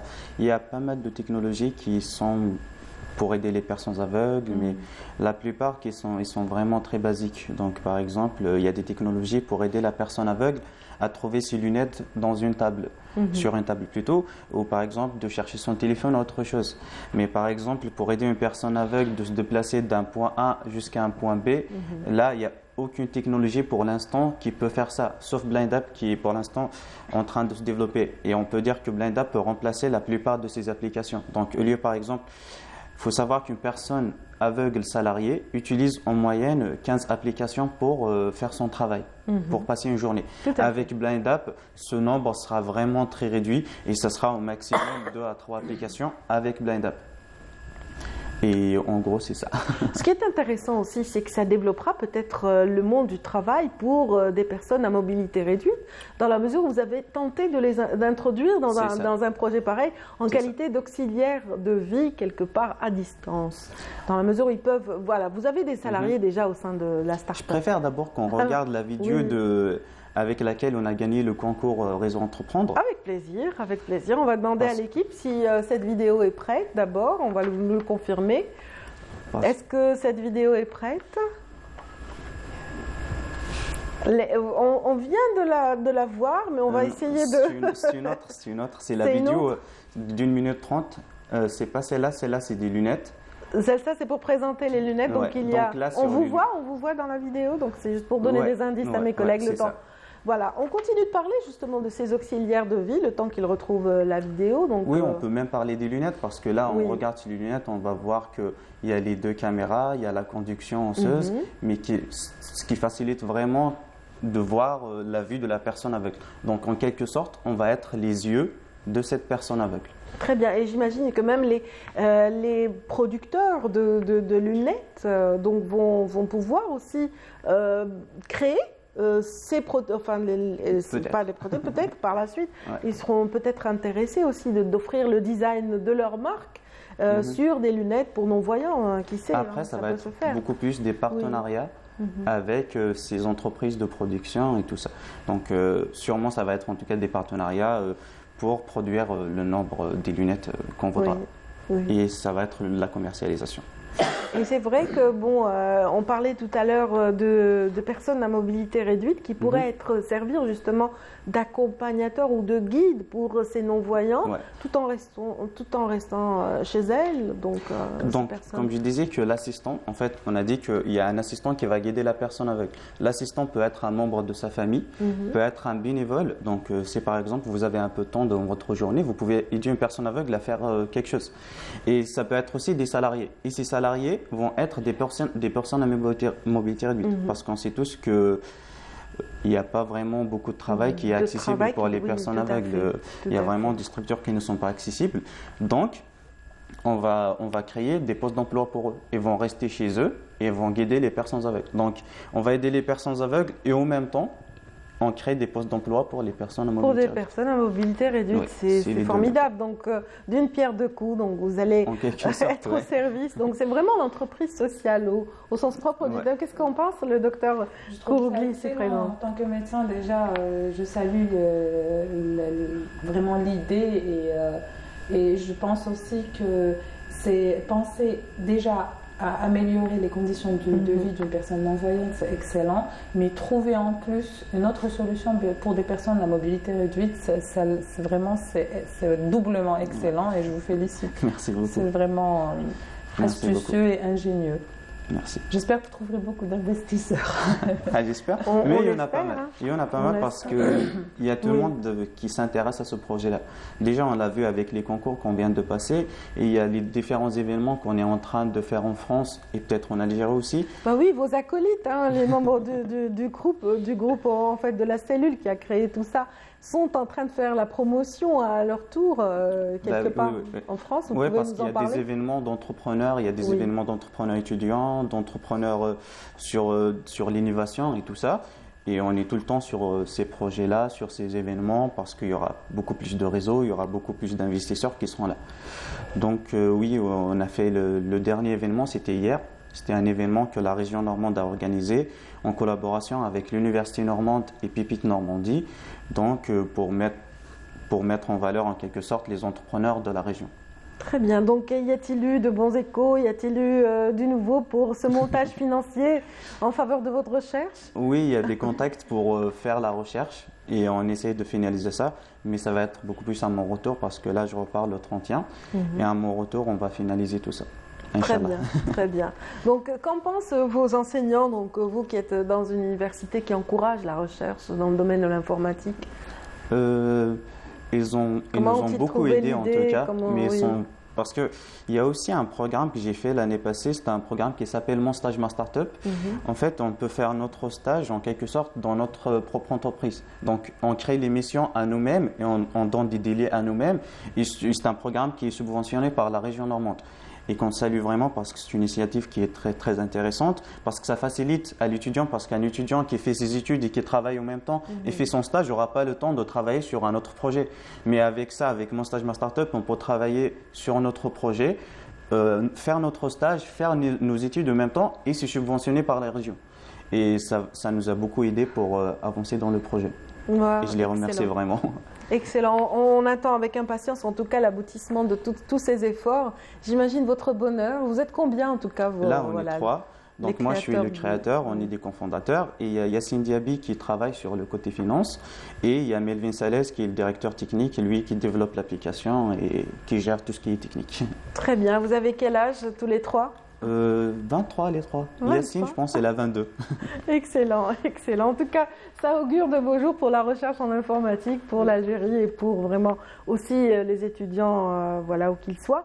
Et donc, on revient à vous, docteur Kourougli. Donc, vous représentez cette association Annaba sur le plan justement de la prise en charge des cancéreux. Où est-ce que vous en êtes? Alors, la prise en charge, elle existe. La pression est énorme sur le CAC, c'est-à-dire le centre anti-cancer. Et le CAC qui souffre de pénurie en médicaments comme tous les CAC à l'échelle nationale. Mais ce qu'il y a, c'est qu'ils viennent d'acquérir une technique nouvelle qui s'appelle la radiothérapie stéréotaxique. J'explique radiothérapie stéréotaxique, c'est-à-dire plus ciblée, c'est-à-dire qu'au lieu d'irradier une zone sur 5-6 cm, on va irradier sur 3 avec beaucoup moins d'effets secondaires. Donc ça, c'est une très belle acquisition de technologie pour les femmes atteintes de cancer, voire même les femmes qui ont des métastases au niveau de l'os ou bien au niveau du poumon. Donc nous espérons, on espère vraiment qu'elles seront bien prises en charge dans ce sens. La prise en charge reste difficile. C'est un parcours qui est semé d'embûches à toutes les stations, mais ça ne veut pas dire que les gens ne travaillent pas. Il y a beaucoup de difficultés sur le terrain, réellement, par le nombre, par les pénuries et parfois par des manques qui ne devraient pas être de réels problèmes pour des médecins, parce que là, on se retrouve à gérer des faux problèmes. Nous, on devrait gérer une maladie et non pas les problèmes administratifs ou tout ça. Moi, je suis dans le secteur privé, je travaille en collaboration avec les gens du CAC et vraiment, je vois leur souffrance de tous les jours dans la prise en charge des patients et surtout, je vois aussi la souffrance des patients. Et ce qui motive votre engagement dans le cadre associatif, donc vous représentez cette société civile en mouvement, cette société civile au service justement de toutes les personnes qui en ont besoin. Alice, qui est son nom, donc c'est un acronyme qui je vous laisse ici. Alors ici, je ne sais pas si la caméra peut prendre ça, c'est les coordonnées. C'est trop petit, donc vous allez juste nous dire. Donc A, c'est association, c'est clair, de lutte intemporelle et de soutien au cancer. Et de soutien au cancer. C'est ce que vous faites au quotidien. Donc, et la campagne se poursuit jusqu'au 31. Quelles sont les escales les plus importantes? On va peut-être les énumérer en fin de parcours. Alors, il reste une petite pièce de théâtre que j'ai écrit en m'inspirant du vécu de mes patientes, des histoires qui m'ont vraiment touchée. Et il restera des Olympiades et le dîner gala pour clôturer. Excellent, ce sera le 31 du mois. Le 31 du mois d'octobre. C'est pour finir en beauté. Donc merci en tout cas, docteur Ismahan Kourougli, président de l'association Alice, qui vient de Annaba justement pour nous parler de la prise en charge des cancéreux pendant ce mois d'octobre rose. Merci à Bilal Zaidi d'avoir été avec nous pour parler de cette cette start-up ô combien précieuse, Blind Up, est unique en son genre, donc en faveur des personnes non-voyantes. Donc merci pour cet effort, justement. On vous remercie au nom de toute votre équipe et puis merci à ceux qui sont avec nous. C'est vrai qu'on le disait, la culture, la musique ou les arts font du bien aux cancéreux et aux cancéreuses. Et donc voilà, il faut dire que ça fait du bien à tous. Et Alger véhicule mieux le message. Absolument, absolument, ça aide beaucoup. Et en tout cas, l'Opéra d'Alger, Boualem Saïh, a été fédérateur pour tous les amoureux de musique classique et bien sûr qui ont vécu justement au quotidien avec 12 formations, 13, pas moins de 13 orchestres qui nous viennent, qui sont venus de différents pays du monde. Donc l'Allemagne a l'honneur à l'occasion justement de cette 12e édition, je disais, du Festival culturel international de musique symphonique. Et bien sûr, nous avons déjà offert au public quelques comptes rendus de ces soirées. Aujourd'hui, une autre soirée, la 3e, donc, qui a été couverte par Riles Oudhamouda. Et c'est parti. Dans la loge, le stress monte. Irina, Dieter Honor et leur fils Daniel, une petite famille qui forme le trio Wiener Mozart, une formation autrichienne qui a emmené le public de l'Opéra d'Alger à travers un voyage parcourant les plus célèbres pièces de grands compositeurs autrichiens de la musique universelle. Mozart, aussi le pianiste allemand Félix Mendelssohn, ou encore son compatriote Wilhelm Scholz, ont été ainsi ressuscités à travers leur composition. Je suis un violoniste de Vienne, d'Autriche, et je suis ici pour jouer un concert ici pour le festival d'opéra. Et je suis très heureux de jouer ici depuis un autre trio de Félix Mendelssohn Bartholdy et un petit bis de Alla Turca de Wolfgang Amadeus Mozart aussi.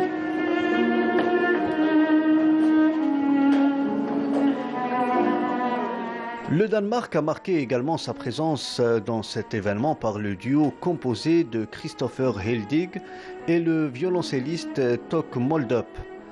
Ils ont rendu dans la foulée des pièces d'Alberto Ginastrea, illustre compositeur danois. Le duo a revisité également des pièces de pianistes et saxophonistes australiens Percy Griner et du compositeur tchèque Antoine Dvorak et Igor Stravinsky.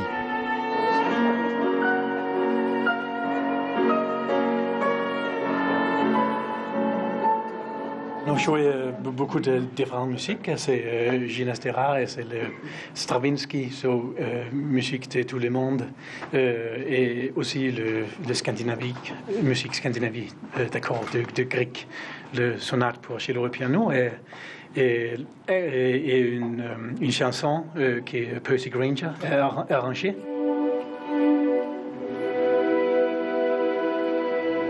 En dernière escale de cette soirée, sous la baguette du chef d'orchestre et violoniste Mohamed Bouslama, l'orchestre symphonique tunisien a quant à lui revisité brillamment des pièces de compositeurs universels à l'image de l'allemand Félix Mendelssohn et le britannique Benjamin Britten. C'est ma première participation aujourd'hui, donc je vais vous présenter deux airs d'opéra de la période du siècle baroque. Donc je vais chanter pour Nicolas Porpora et Georges Friedrich Händel. Donc les deux chansons sont La Shakiopianga et Alto Giove pour Nicolas Porpora. Et aussi je vais jouer avec l'harmonica un petit solo de thème du film Manon des Sources. Durant 6 jours, des orchestres en provenance de 13 pays se sont succédés. La 12e édition du Festival international de la musique symphonique était le rendez-vous incontournable des mélomanes. Oui, mélomanes et amoureux de la musique savante, la musique classique, vraiment ont eu le plaisir justement de découvrir tous ces talents sur les planches de l'opéra Boualem Saïh. Et puis aujourd'hui, nous allons certainement parler de culture avec un ténor peut-être, qui sait? Il est là le ténor, il est là. Oui, certainement pas Yazid Ait Mahid, là. C'est Mohamed Yassine Yahyaoui. Bienvenue Mohamed Yassine Yahyaoui, bienvenue à Yazid aussi, notre ténor en herbe, je dirais, et puis aussi à Djawdet Gassouma, donc pour les feuilles, les bonnes feuilles, donc et la littérature. Oui. En bleu Shanghai, oui.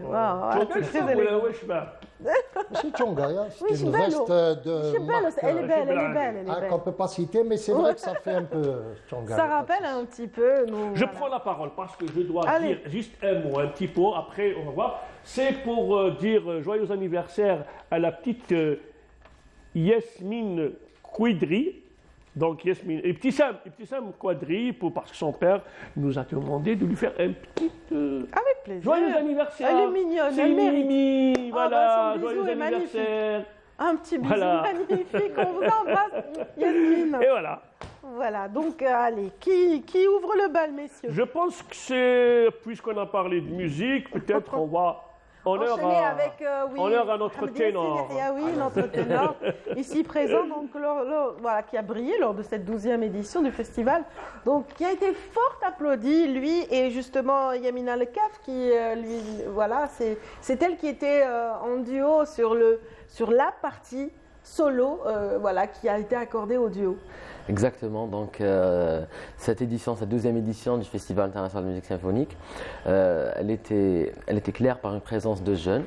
Donc j'étais en solo dans la fameuse chanson O Sole Mio, sous la direction de M. Lotfi Saïdi, donc à côté de Amin El-Kef, soprano. Et on a travaillé déjà cette chanson avec d'autres, en rejoignant déjà l'orchestre symphonique de l'Opéra d'Alger il y a 1 an et demi, 2 ans de là. Et voilà, c'était l'occasion pour se présenter. Mais là, vous étiez encadré par un orchestre fusionné entre 50 musiciens algériens et un peu moins de 24 musiciens allemands. Côté allemand, donc parce que et en plus, allemand, c'était l'orchestre. C'est un orchestre coté et d'une valeur artistique spéciale, c'est l'Arte del Mondo. C'est un orchestre, en plus un orchestre chercheur. Donc il cherche dans la musique ancienne, allemande et autrichienne, et il fait renaître des œuvres. Donc il a vraiment une grande valeur, l'orchestre invité. Oui, l'orchestre invité a eu à exécuter quelques morceaux algériens. En tout cas, c'était sympa de voir cette manière de faire et cette fusion. Donc menée avec brio, sous la houlette de Lotfi Saïdi, d'accord, que vous connaissez personnellement. Et puis Erhard Werner, donc le second maestro qui était aux côtés de l'Algérien. Exactement, c'était ça. Effectivement. Donc voilà, donc c'était une belle édition, vous disiez, et vous étiez donc jeune, donc encadré par ces monstres de la musique classique, et comment vous vous êtes senti?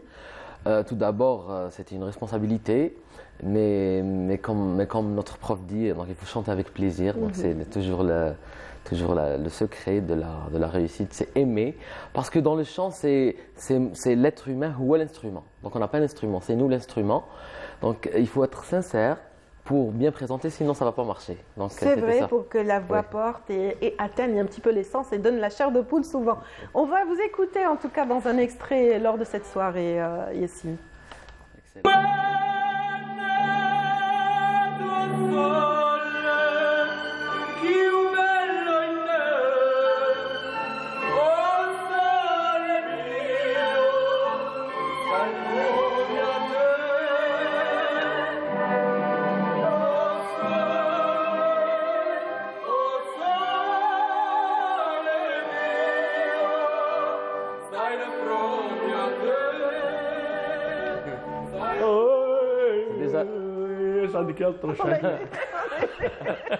Tu vas faire pleuvoir, Yazid.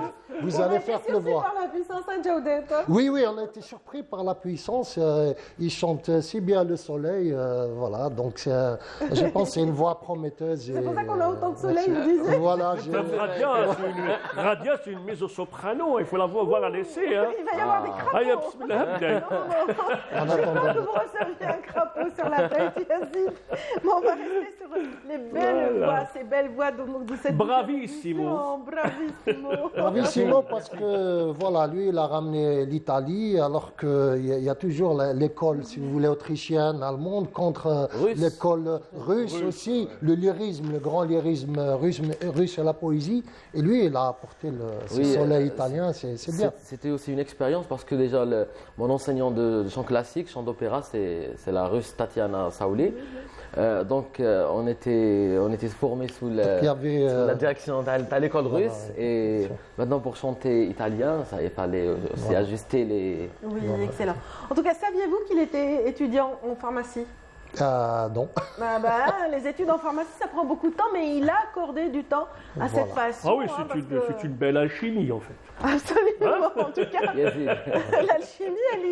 l'alchimie est liée et la passion notamment parce que vraiment il a tenu à faire cette formation et il a cherché les moyens pour s'offrir la possibilité d'être parmi les bonnes voix et les belles voix justement de l'opéra. Je vous remercie. Donc ça a commencé dès que j'ai eu le bac, j'ai décidé de faire de la musique. Donc j'ai commencé ici à la radio, chez M. Hakim Mdani. Oui, et en chemin faisant, j'ai fait d'autres chorales à Alger, Choral Nerem, le choral polyphonique d'Alger. Et enfin, en 2018, comme ça, j'ai décidé de faire du chant classique, du chant d'opéra. Donc j'ai intégré l'Institut régional de formation musicale chez Madame Saouli. Et là, c'était l'expérience, c'était la théorie musicale. C'était...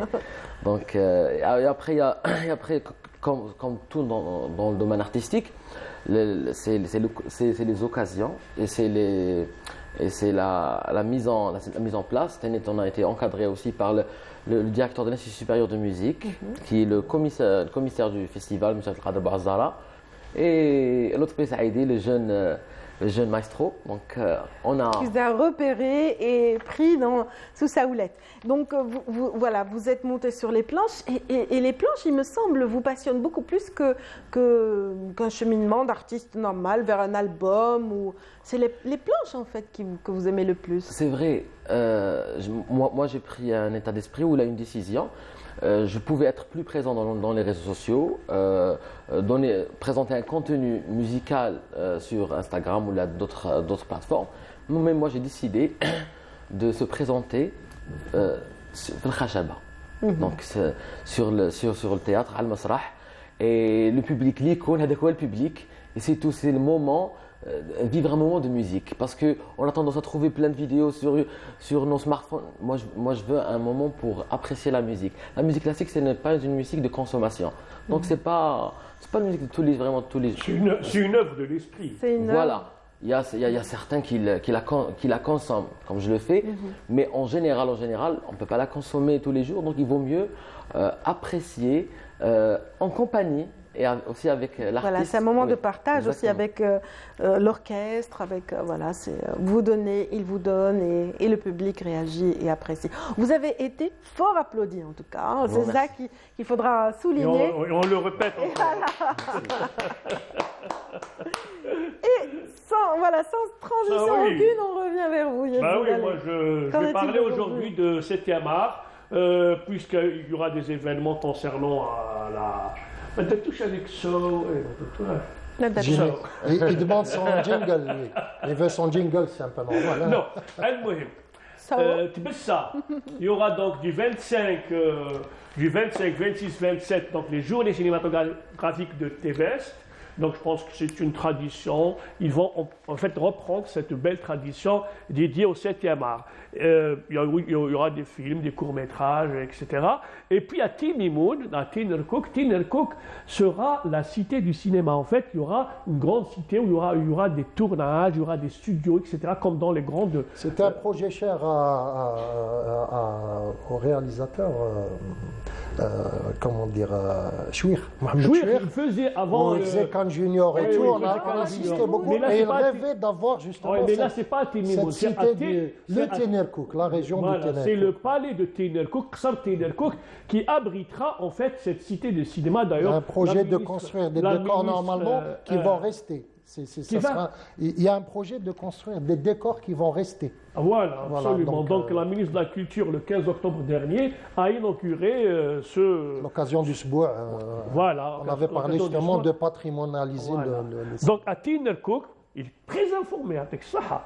J'ai juste vu les informations. avec donc, la ministre de la Culture, Mme Mouloudji. Donc, ils ont inauguré le 15 octobre dernier cette grande cité de cinéma dans leur salle de Ténerkouk qui sera aujourd'hui, il dépendra du CADC, donc le Centre Algérien de Développement du Cinéma. Après, grâce à Mr. Jawdet Gassouma Joe, il m'a parlé d'un film d'animation sur le 17 octobre 1961, puisque donc les larmes de la Seine, c'est des jeunes étudiants qui ont décroché l'Oscar des étudiants à Los Angeles. Donc c'est un très beau film d'animation qui revient sur cette tragédie, sur ce crime colonial donc perpétré par Maurice Papon et l'administration coloniale française.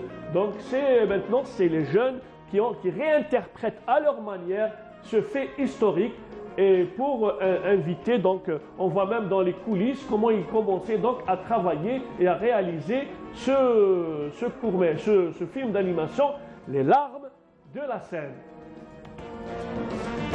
On voit justement tous ces manifestants et comment ils ont créé cette impression de foule. Comment ils ont été parqués dans les stades, comment ils ont été jetés dans la Seine, et on voit un petit peu comment ils commencent à travailler, à réaliser, c'est à travers des techniques de stop motion, etc. Donc voilà, je ne dis pas de bêtises. Non, juste qu'on n'a pas cité leur nom. Il y a même les noms, ils sont nombreux, hein. Ils sont nombreux. Il y a Yanis Bel'id, il y a Elliot Bernard, il y a Nicolas Mayer, ainsi que d'autres. Zama Habib Hassalini. Là, non, c'est juste pour rendre à César ce qui lui appartient. Il y en a 12. C'est juste pour le rendre. Mais on va revenir et parler avec plus de détails sur ce film. On voit comment ils ont été... Les techniques utilisées justement. La répression dans le sang, donc on voit comment ils ont travaillé tout ça. Et puis voilà, donc chapeau à ces jeunes étudiants. Ce beau scénario. Donc à Yanis Bel'id et tous ceux qui l'ont accompagné dans la réalisation de ce film d'animation. Et puis la Galerie Racine, donc place à la pédagogie. À la Galerie Racine, il y a eu exposition des œuvres d'un grand pédagogue, celui qui a créé l'école pour tous. Celui qui a créé l'école pour tous est un Tchèque de la région de la Moravie du Sud, il s'appelle Comenius. Comenius, c'est lui qui a intégré l'enseignement par cycle et par étapes, donc de la primaire, second, moyen, etc. Et ce type s'appelle Comenius, et là, il y a toute une exposition, je pense que c'est jusqu'à demain, donc cette exposition durera jusqu'à demain, et elle est organisée par l'ambassade de Tchéquie et des Pays-Bas, parce qu'en fait, il y a eu une rencontre entre Rembrandt et Comenius, et l'UNESCO célèbre donc l'œuvre de ce grand monsieur de la pédagogie, donc le père de la pédagogie moderne. Je pense qu'en 1956, l'UNESCO lui a consacré en fait à New Delhi tout un hommage particulier. Voilà. Après, place à donc c'est le courrier de l'UNESCO où il y a tout un... Voilà, donc ça c'est le portrait de Rembrandt qui a consacré donc le portrait à ce grand monsieur de la pédagogie moderne, Comenius. Après, je me suis intéressé à la faga. L'art culinaire? Oui, l'art culinaire, puisque le Bourak est à l'honneur grâce à un grand youtubeur américain, Jamie Tracy, ou l'anti-chef.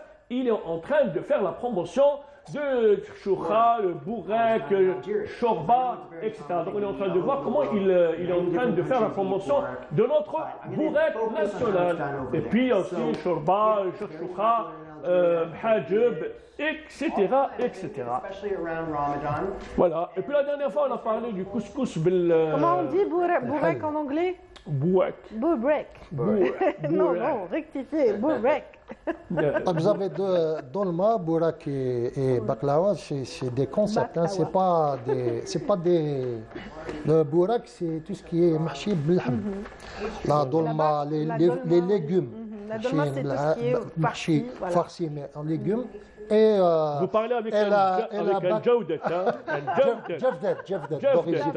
Et la baklawa, c'est tout ce qui est gâteau ou la feuille de brique ou la autre farci avec l'ose ou des fruits. Voilà, donc c'est des concepts, c'est pas juste. Je vais aller vite pour dire basta. Je vais dire un mot parce que j'étais sur la place Odin et je vois un arbre qui a été complètement. Vraiment, il faut voir du côté de la librairie des Beaux-Arts, on voit un arbre qui a été.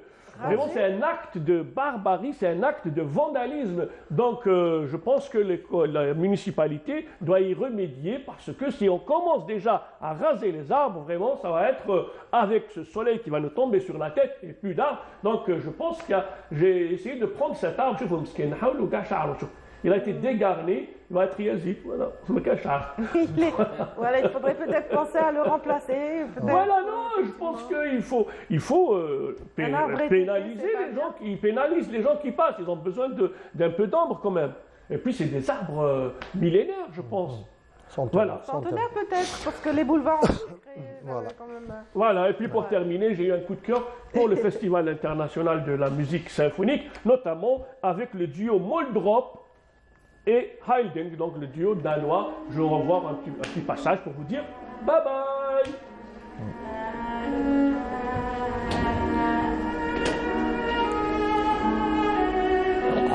Je vais dormir.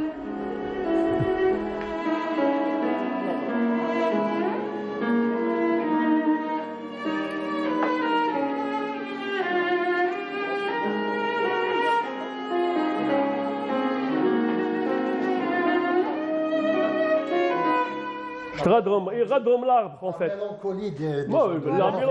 La mélancolie de l'arbre. Le pauvre arbre. Je sais pas comment interprétera la chose Yassine. Yassine Ahyaoui alors.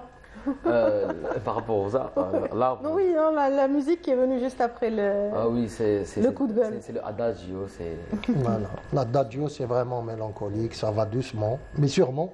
Voilà. Contrairement au soleil italien qui lui incarne vraiment la beauté. C'est le meilleur. Voilà. En tout cas, voilà, donc Jawdet dans la continuité, on va continuer de parler de culture.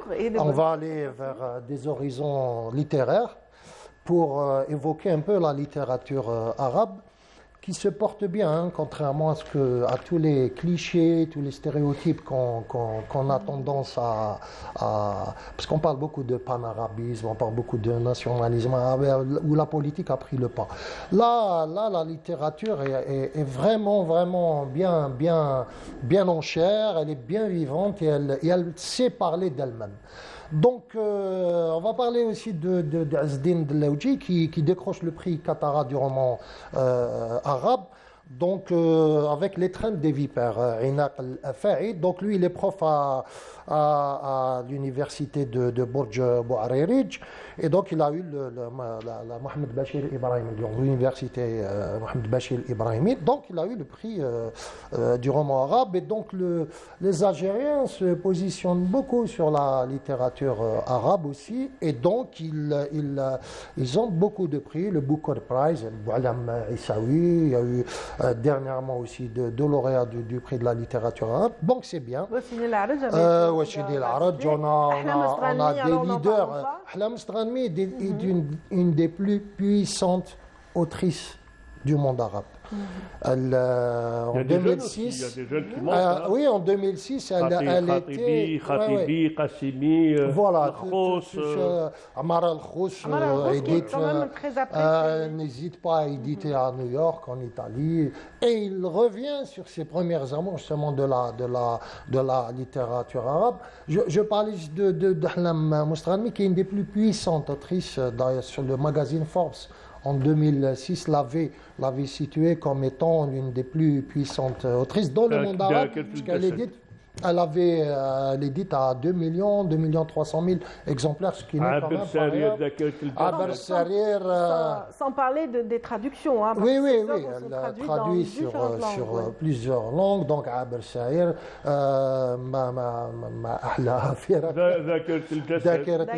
tout ça, donc voilà, toutes ces écritures sont quand même la place comme étant vraiment l'une des plus puissantes. Donc, il y a aussi, pour parler encore de littérature algérienne qui se place justement dans le monde littéraire, il y a eu les lauréats du prix. Ça, c'est tout nouveau, tout chaud, ça date d'hier. Donc, les lauréats du prix Mohamed Dib 2022, où on a justement le prix en langue arabe qui a été décerné à Amel Bouchar pour son livre Fil Bidaya Kant al-Kalima. Ensuite, le prix en langue tamazight a été décerné à Walid Salhi pour son livre Ta'adjasht. Et enfin, le prix en langue française a été décerné à Kiltoum Stali pour son livre La ville aux yeux d'or. Donc voilà, c'est un hymne à Alger en fait. Un hymne à Alger où elle parle de ses pérégrinations dans cette ville qu'elle aime tant, et elle va en faire un roman de la pérégrination, de la déambulation, le roman de ses amours pour ses murs, pour ses rues, pour ces choses-là qui font un bon roman. D'ailleurs, c'est un hymne à l'amour pour une ville. Et donc, on s'est un peu intéressé à la littérature arabe parce qu'il y a plusieurs littératures arabes, à vrai dire. Il n'y en a pas une seule. Les littératures s'enrichissent justement de ces amours pour les villes, de ces villages, de la pauvreté, de la richesse. On a souvent des écrivains arabes qui sont issus de la petite bourgeoisie, kérote, ou alors soudanaise, ou alors même djiboutienne. Et c'est vraiment très intéressant d'aller à la rencontre de ces littératures, notamment par exemple avec les écrivains libanais qui savent très bien parler d'eux-mêmes. Les écrivains libanais comme Hoda Gamal. En fait, le facteur commun, c'est surtout la langue. C'est la langue arabe. La langue, voilà, c'est elle qui l'a fait, mais ce n'est pas nécessairement la langue. Parler de littérature arabe, c'est aussi parler de ces écrivains qui se sont installés à Londres, qui se sont installés à Paris. Ben Faloti qui avait vraiment un sens de la graphie. Il y avait une grande écrivaine saoudienne qu'on a reçue sur ce plateau, Zeynep Hifni, qui vient à Londres et qui a écrit et qui écrit des chefs-d'œuvre. Madar al-Istiwa, un truc comme ça, je pense. Voilà. Il y a donc les écrivains libanais qui sont très francophones. Il y en a parmi eux qui sont très anglophones, mais qui parlent justement de cette arabité. Ahlam Moustarami, à un certain moment, avait dit je veux me défaire, je suis frustré de ne pas me défaire de mon arabité, justement. Et donc, il y a un voyage vers le monde aussi qui est très important. Wassini Laraj va parler de choses et d'autres. Qui a parlé de son exil par rapport à la langue. Il avait d'abord travaillé en arabe, et ensuite il a eu tout un exercice pour se remettre justement de cette arabité qui l'avait tant un peu peut-être marqué. Il y a Assia Djabbar qui était frustrée de ne pas écrire dans sa langue paternelle. Elle était admiratrice de ce père qui maîtrisait l'arabe et qui parlait. Et donc, il y a tout un rapport à la langue et à la non-langue, justement, arabe. C'est-à-dire, il y a tout un... C'est très intéressant. La littérature arabe, justement, nous emmène vers ces voyages. Bon, donc, les Libanais, avec Salah Stiti sur l'Arabia de feu, et de larmes, qui parle justement de la féminité, qui parle de cette évocation du Liban qui est personnalisée comme une femme, justement. Hoda Barakat avec Le laboureur des eaux, qui est un livre formidable. Il y a Maïminassa qu'on a. Maïminassa, il y a Amin Malouf. qui a envahi le monde par sa littérature. Ça dit pas des identités meurtrières, le rocher de Tanios, Léon l'Africain, Samarcande, Vénus Khorigata qui revient sur l'intimité avec beaucoup plus de choses. Voilà. Khalil Gibran, évidemment, qui ne reste plus à présenter. Voilà, Marouf Roussafi qu'on a étudié pendant des... Et va nous réciter tout le manuel scolaire. Donc les écrivains soudanais aussi, qui ont beaucoup de force, avec Abdelaziz Baraka Sakin, qui est ancien, dont l'œuvre a été souvent interdite au Soudan, mais qui a beaucoup de succès. Parce qu'il ses œuvres étaient justement transportées sous le manteau et donc oui, j'allais y arriver. Il est en train de vous me spoilez. Il me spoil, oui. Mais c'est vache de quoi je vais rien. Donc Taïb Salah qui est traduit en 30 langues, c'est le plus célèbre après Mahmoud Darwish, après Naguib Mahfouz. Taïb Salah est vraiment l'écrivain soudanais de renom. Traduit en 30 langues. Mais il n'est pas disponible. Voilà, c'est un chef-d'œuvre vraiment de la littérature. Les anciennes Sindbad, éditions. Donc son livre, Saison de la migration, Moussem al-Hijra et la Chamel, est considéré comme étant parmi les 100 œuvres littéraires du monde. Et donc il y a eu 54 écrivains qui l'ont adoubé donc, dans le monde et qui estiment que Moussem al-Hijra et la Chamel de Taïb Salah est vraiment un des 100 meilleurs romans du monde. Voilà. Il y a aussi Malkat Dar, Mohamed Abdullah, qui est une écrivaine très très ancienne du Soudan et qui a vraiment aussi parlé de la condition féminine dans des termes et des mots vraiment poignants, pertinents, d'une efficacité redoutable. Il y a aussi Leïla Abou Leïla qui est un peu plus dans l'officiel, mais qui a été ministre et tout au Soudan, et donc qui a aussi beaucoup parlé de cette littérature qui parle des femmes, qui savait bien parler des femmes. Les Égyptiens, que dire de la littérature égyptienne, avec Youssef Idriss, qui est né dans le village de Biroum dans les années 1927 et qui fait les nuits les moins chères, le tabou, les farfous, qui savent vraiment parler sans tabou de la société égyptienne. Son Allah Ibrahim, très controversé, puisque d'extrême gauche. Et donc son Allah Ibrahim, né en 1937, qui va parler de Tilka Najmat Agustos, qui va parler de Beyrouth, qui va parler d'Addat, qui est son roman vraiment le plus emblématique, qui va parler de cette Égypte d'une manière moderne, d'une manière très très importante. Naguib Mahfouz, qui n'hésitera pas à évoquer tous les paradoxes de cette Égypte en devenir après la présence des Anglais, qui va parler, qui a une adéquation, là où par exemple tout à l'heure on avait une adéquation de Keltoum Stali avec la ville, là. C'est le Nil qui prend. C'est le Nil qui va être vraiment le fil rouge de tous ces récits, avec toute cette question paradoxale de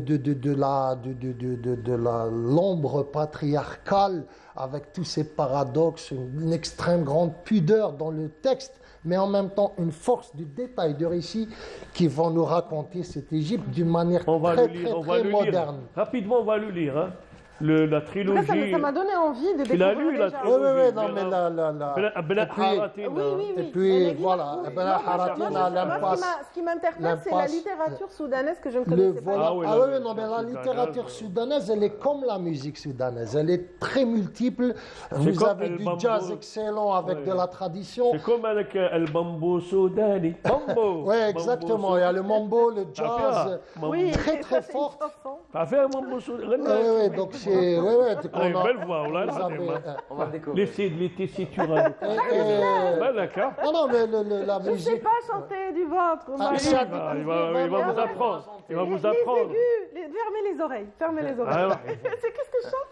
بكارمان ولا Ah non, دور non. بها واسمه Donc, même la littérature éthiopienne, soudanaise, un peu tout ce qui est vraiment l'Est de l'Afrique est très, très, très puissante parce que justement, elle sait parler d'elle-même. Voilà. La littérature soudanaise sait parler de ce qu'est le Soudan dans toute sa diversité. Et donc, c'est vraiment, vraiment très intéressant à découvrir. Il y a aussi la littérature djiboutienne avec Aïcha Mohamed Robleh qui a été...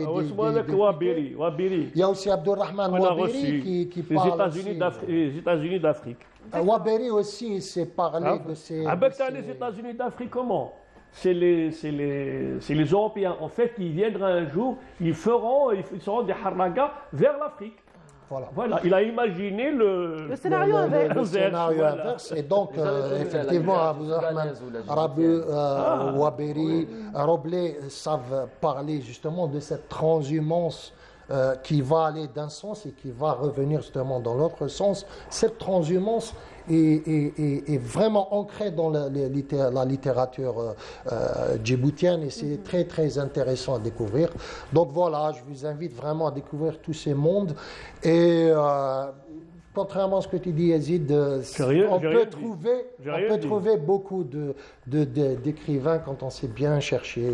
Moi, j'ai rien dit. Rien dit. Même elle existe en Algérie. Ah oui, moi, j'en ai parlé. La littérature a de beaux jours devant elle. A de beaux jours, voilà. Donc, cette littérature arabe a encore beaucoup il faut chercher aussi la littérature des îles Comores. Les Comoriens, oui. On peut trouver aussi des bons écrivains. Voilà. Partout, le génie est partout, en fait. Voilà. Le génie est parmi nous, parce que vraiment derrière son apparence très très modeste, il a du génie, il a du savoir-faire et il est un ténor parmi les meilleures voix justement de la. Pour parler en arabe, donc des talents prometteurs. Mais il a chanté en arabe. Je ne sais pas s'il veut nous chanter quelque chose à cappella. Elle va t'accompagner. Justement, là où la poésie a rejoint entre Derwish. Je peux vous déclamer un poème de Derwish. Avec plaisir. Avec plaisir. Avec la voix d'un ténor, ça va faire. هذا البحر لي هذا الهواء الرطب لي هذا الرصيف وما عليه من خطايا وسائل المنوي لي ومحطة الباص القديمة لي ولي شبحي وحاضره وآنية النحاس لي والباب والحراس والأجراس لي حذوة الفرس التي طارت عن الأسوار لي وقصاصة الورق التي انتزعت من الإنجيل لي ما كان لي غدي البعيد وحودة الروح الشريد كأن شيئا لم يكن وكأن شيئا لم يكن. شكرا. Bravo. Très belle déclamation en tout cas. Voilà. Et c'est Mohamed Yassine Yahyaoui, mesdames, messieurs, chanteur justement lyrique, qui nous a fait l'honneur d'être avec nous à l'occasion de la 12e édition du Festival culturel de la musique symphonique.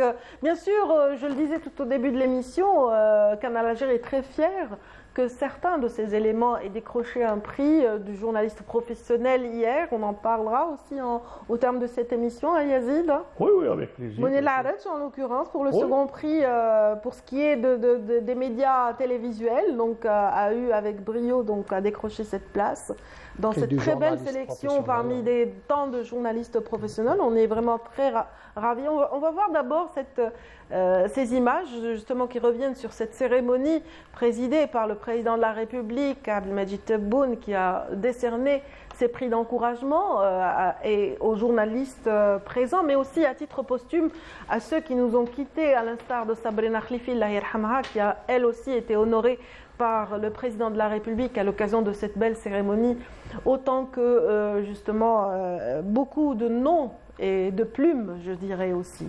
Donc il y avait aussi, oui, allons-y. أدعو فضلا في فئة الإعلام التلفزي الفائزة بالجائزة الثانية السيد منير العرج عن المؤسسة العمومية للتلفزيون كانال الجيري في reportage له بعنوان Les médias algériens de 1962 jusqu'en 2022 entre sacrifices du passé et défis du futur.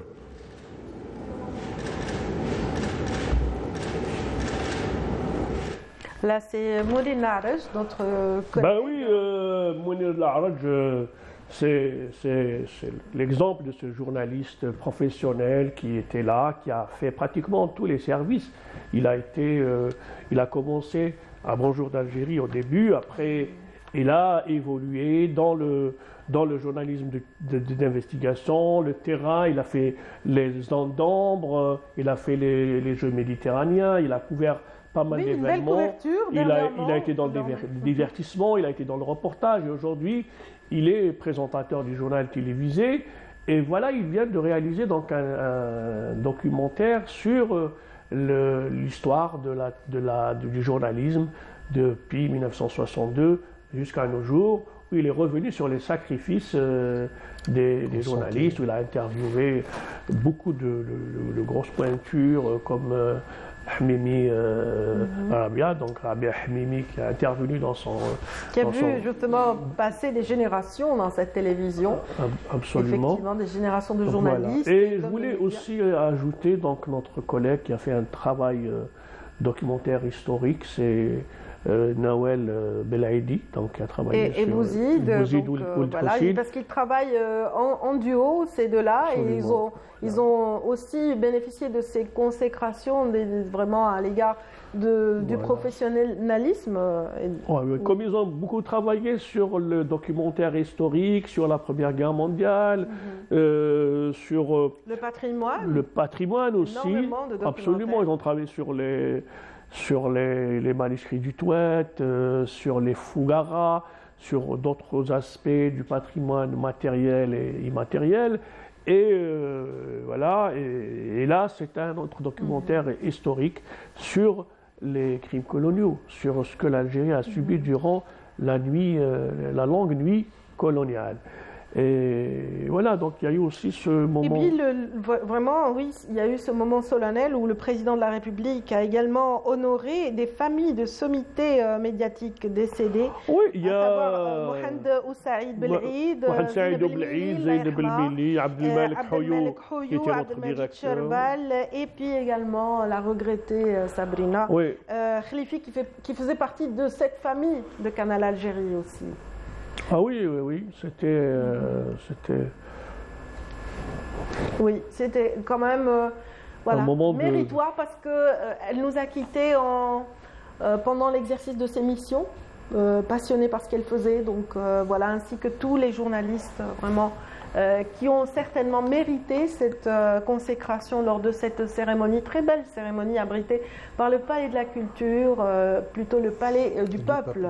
Le Palais du Peuple, donc au cœur d'Alger, donc qui a vu le passage de sommité de notre métier. Donc voilà, merci messieurs en tout cas de m'avoir accompagné ce matin, d'avoir accompagné ceux qui sont là, qui ont été fidèles depuis ce matin. Mais je voulais dire à notre ami Mohamed Yassine Hiaoui, chapeau.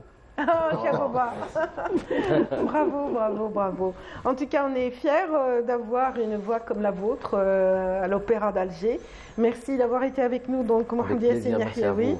Donc, et puis merci aussi à Djaoudet Gessouma pour ce Djaoudet Gessouma, parlant aussi de... Je vais te parler aussi de ce livre très très connu, donc Edouard Saïd. L'orientalisme aussi. C'est très bien parler de l'exil, des choses, de l'identité et tout ça, c'est très important. Voilà. Qui est aussi comme Mahmoud Darwish, donc c'est des gens qui ont vécu donc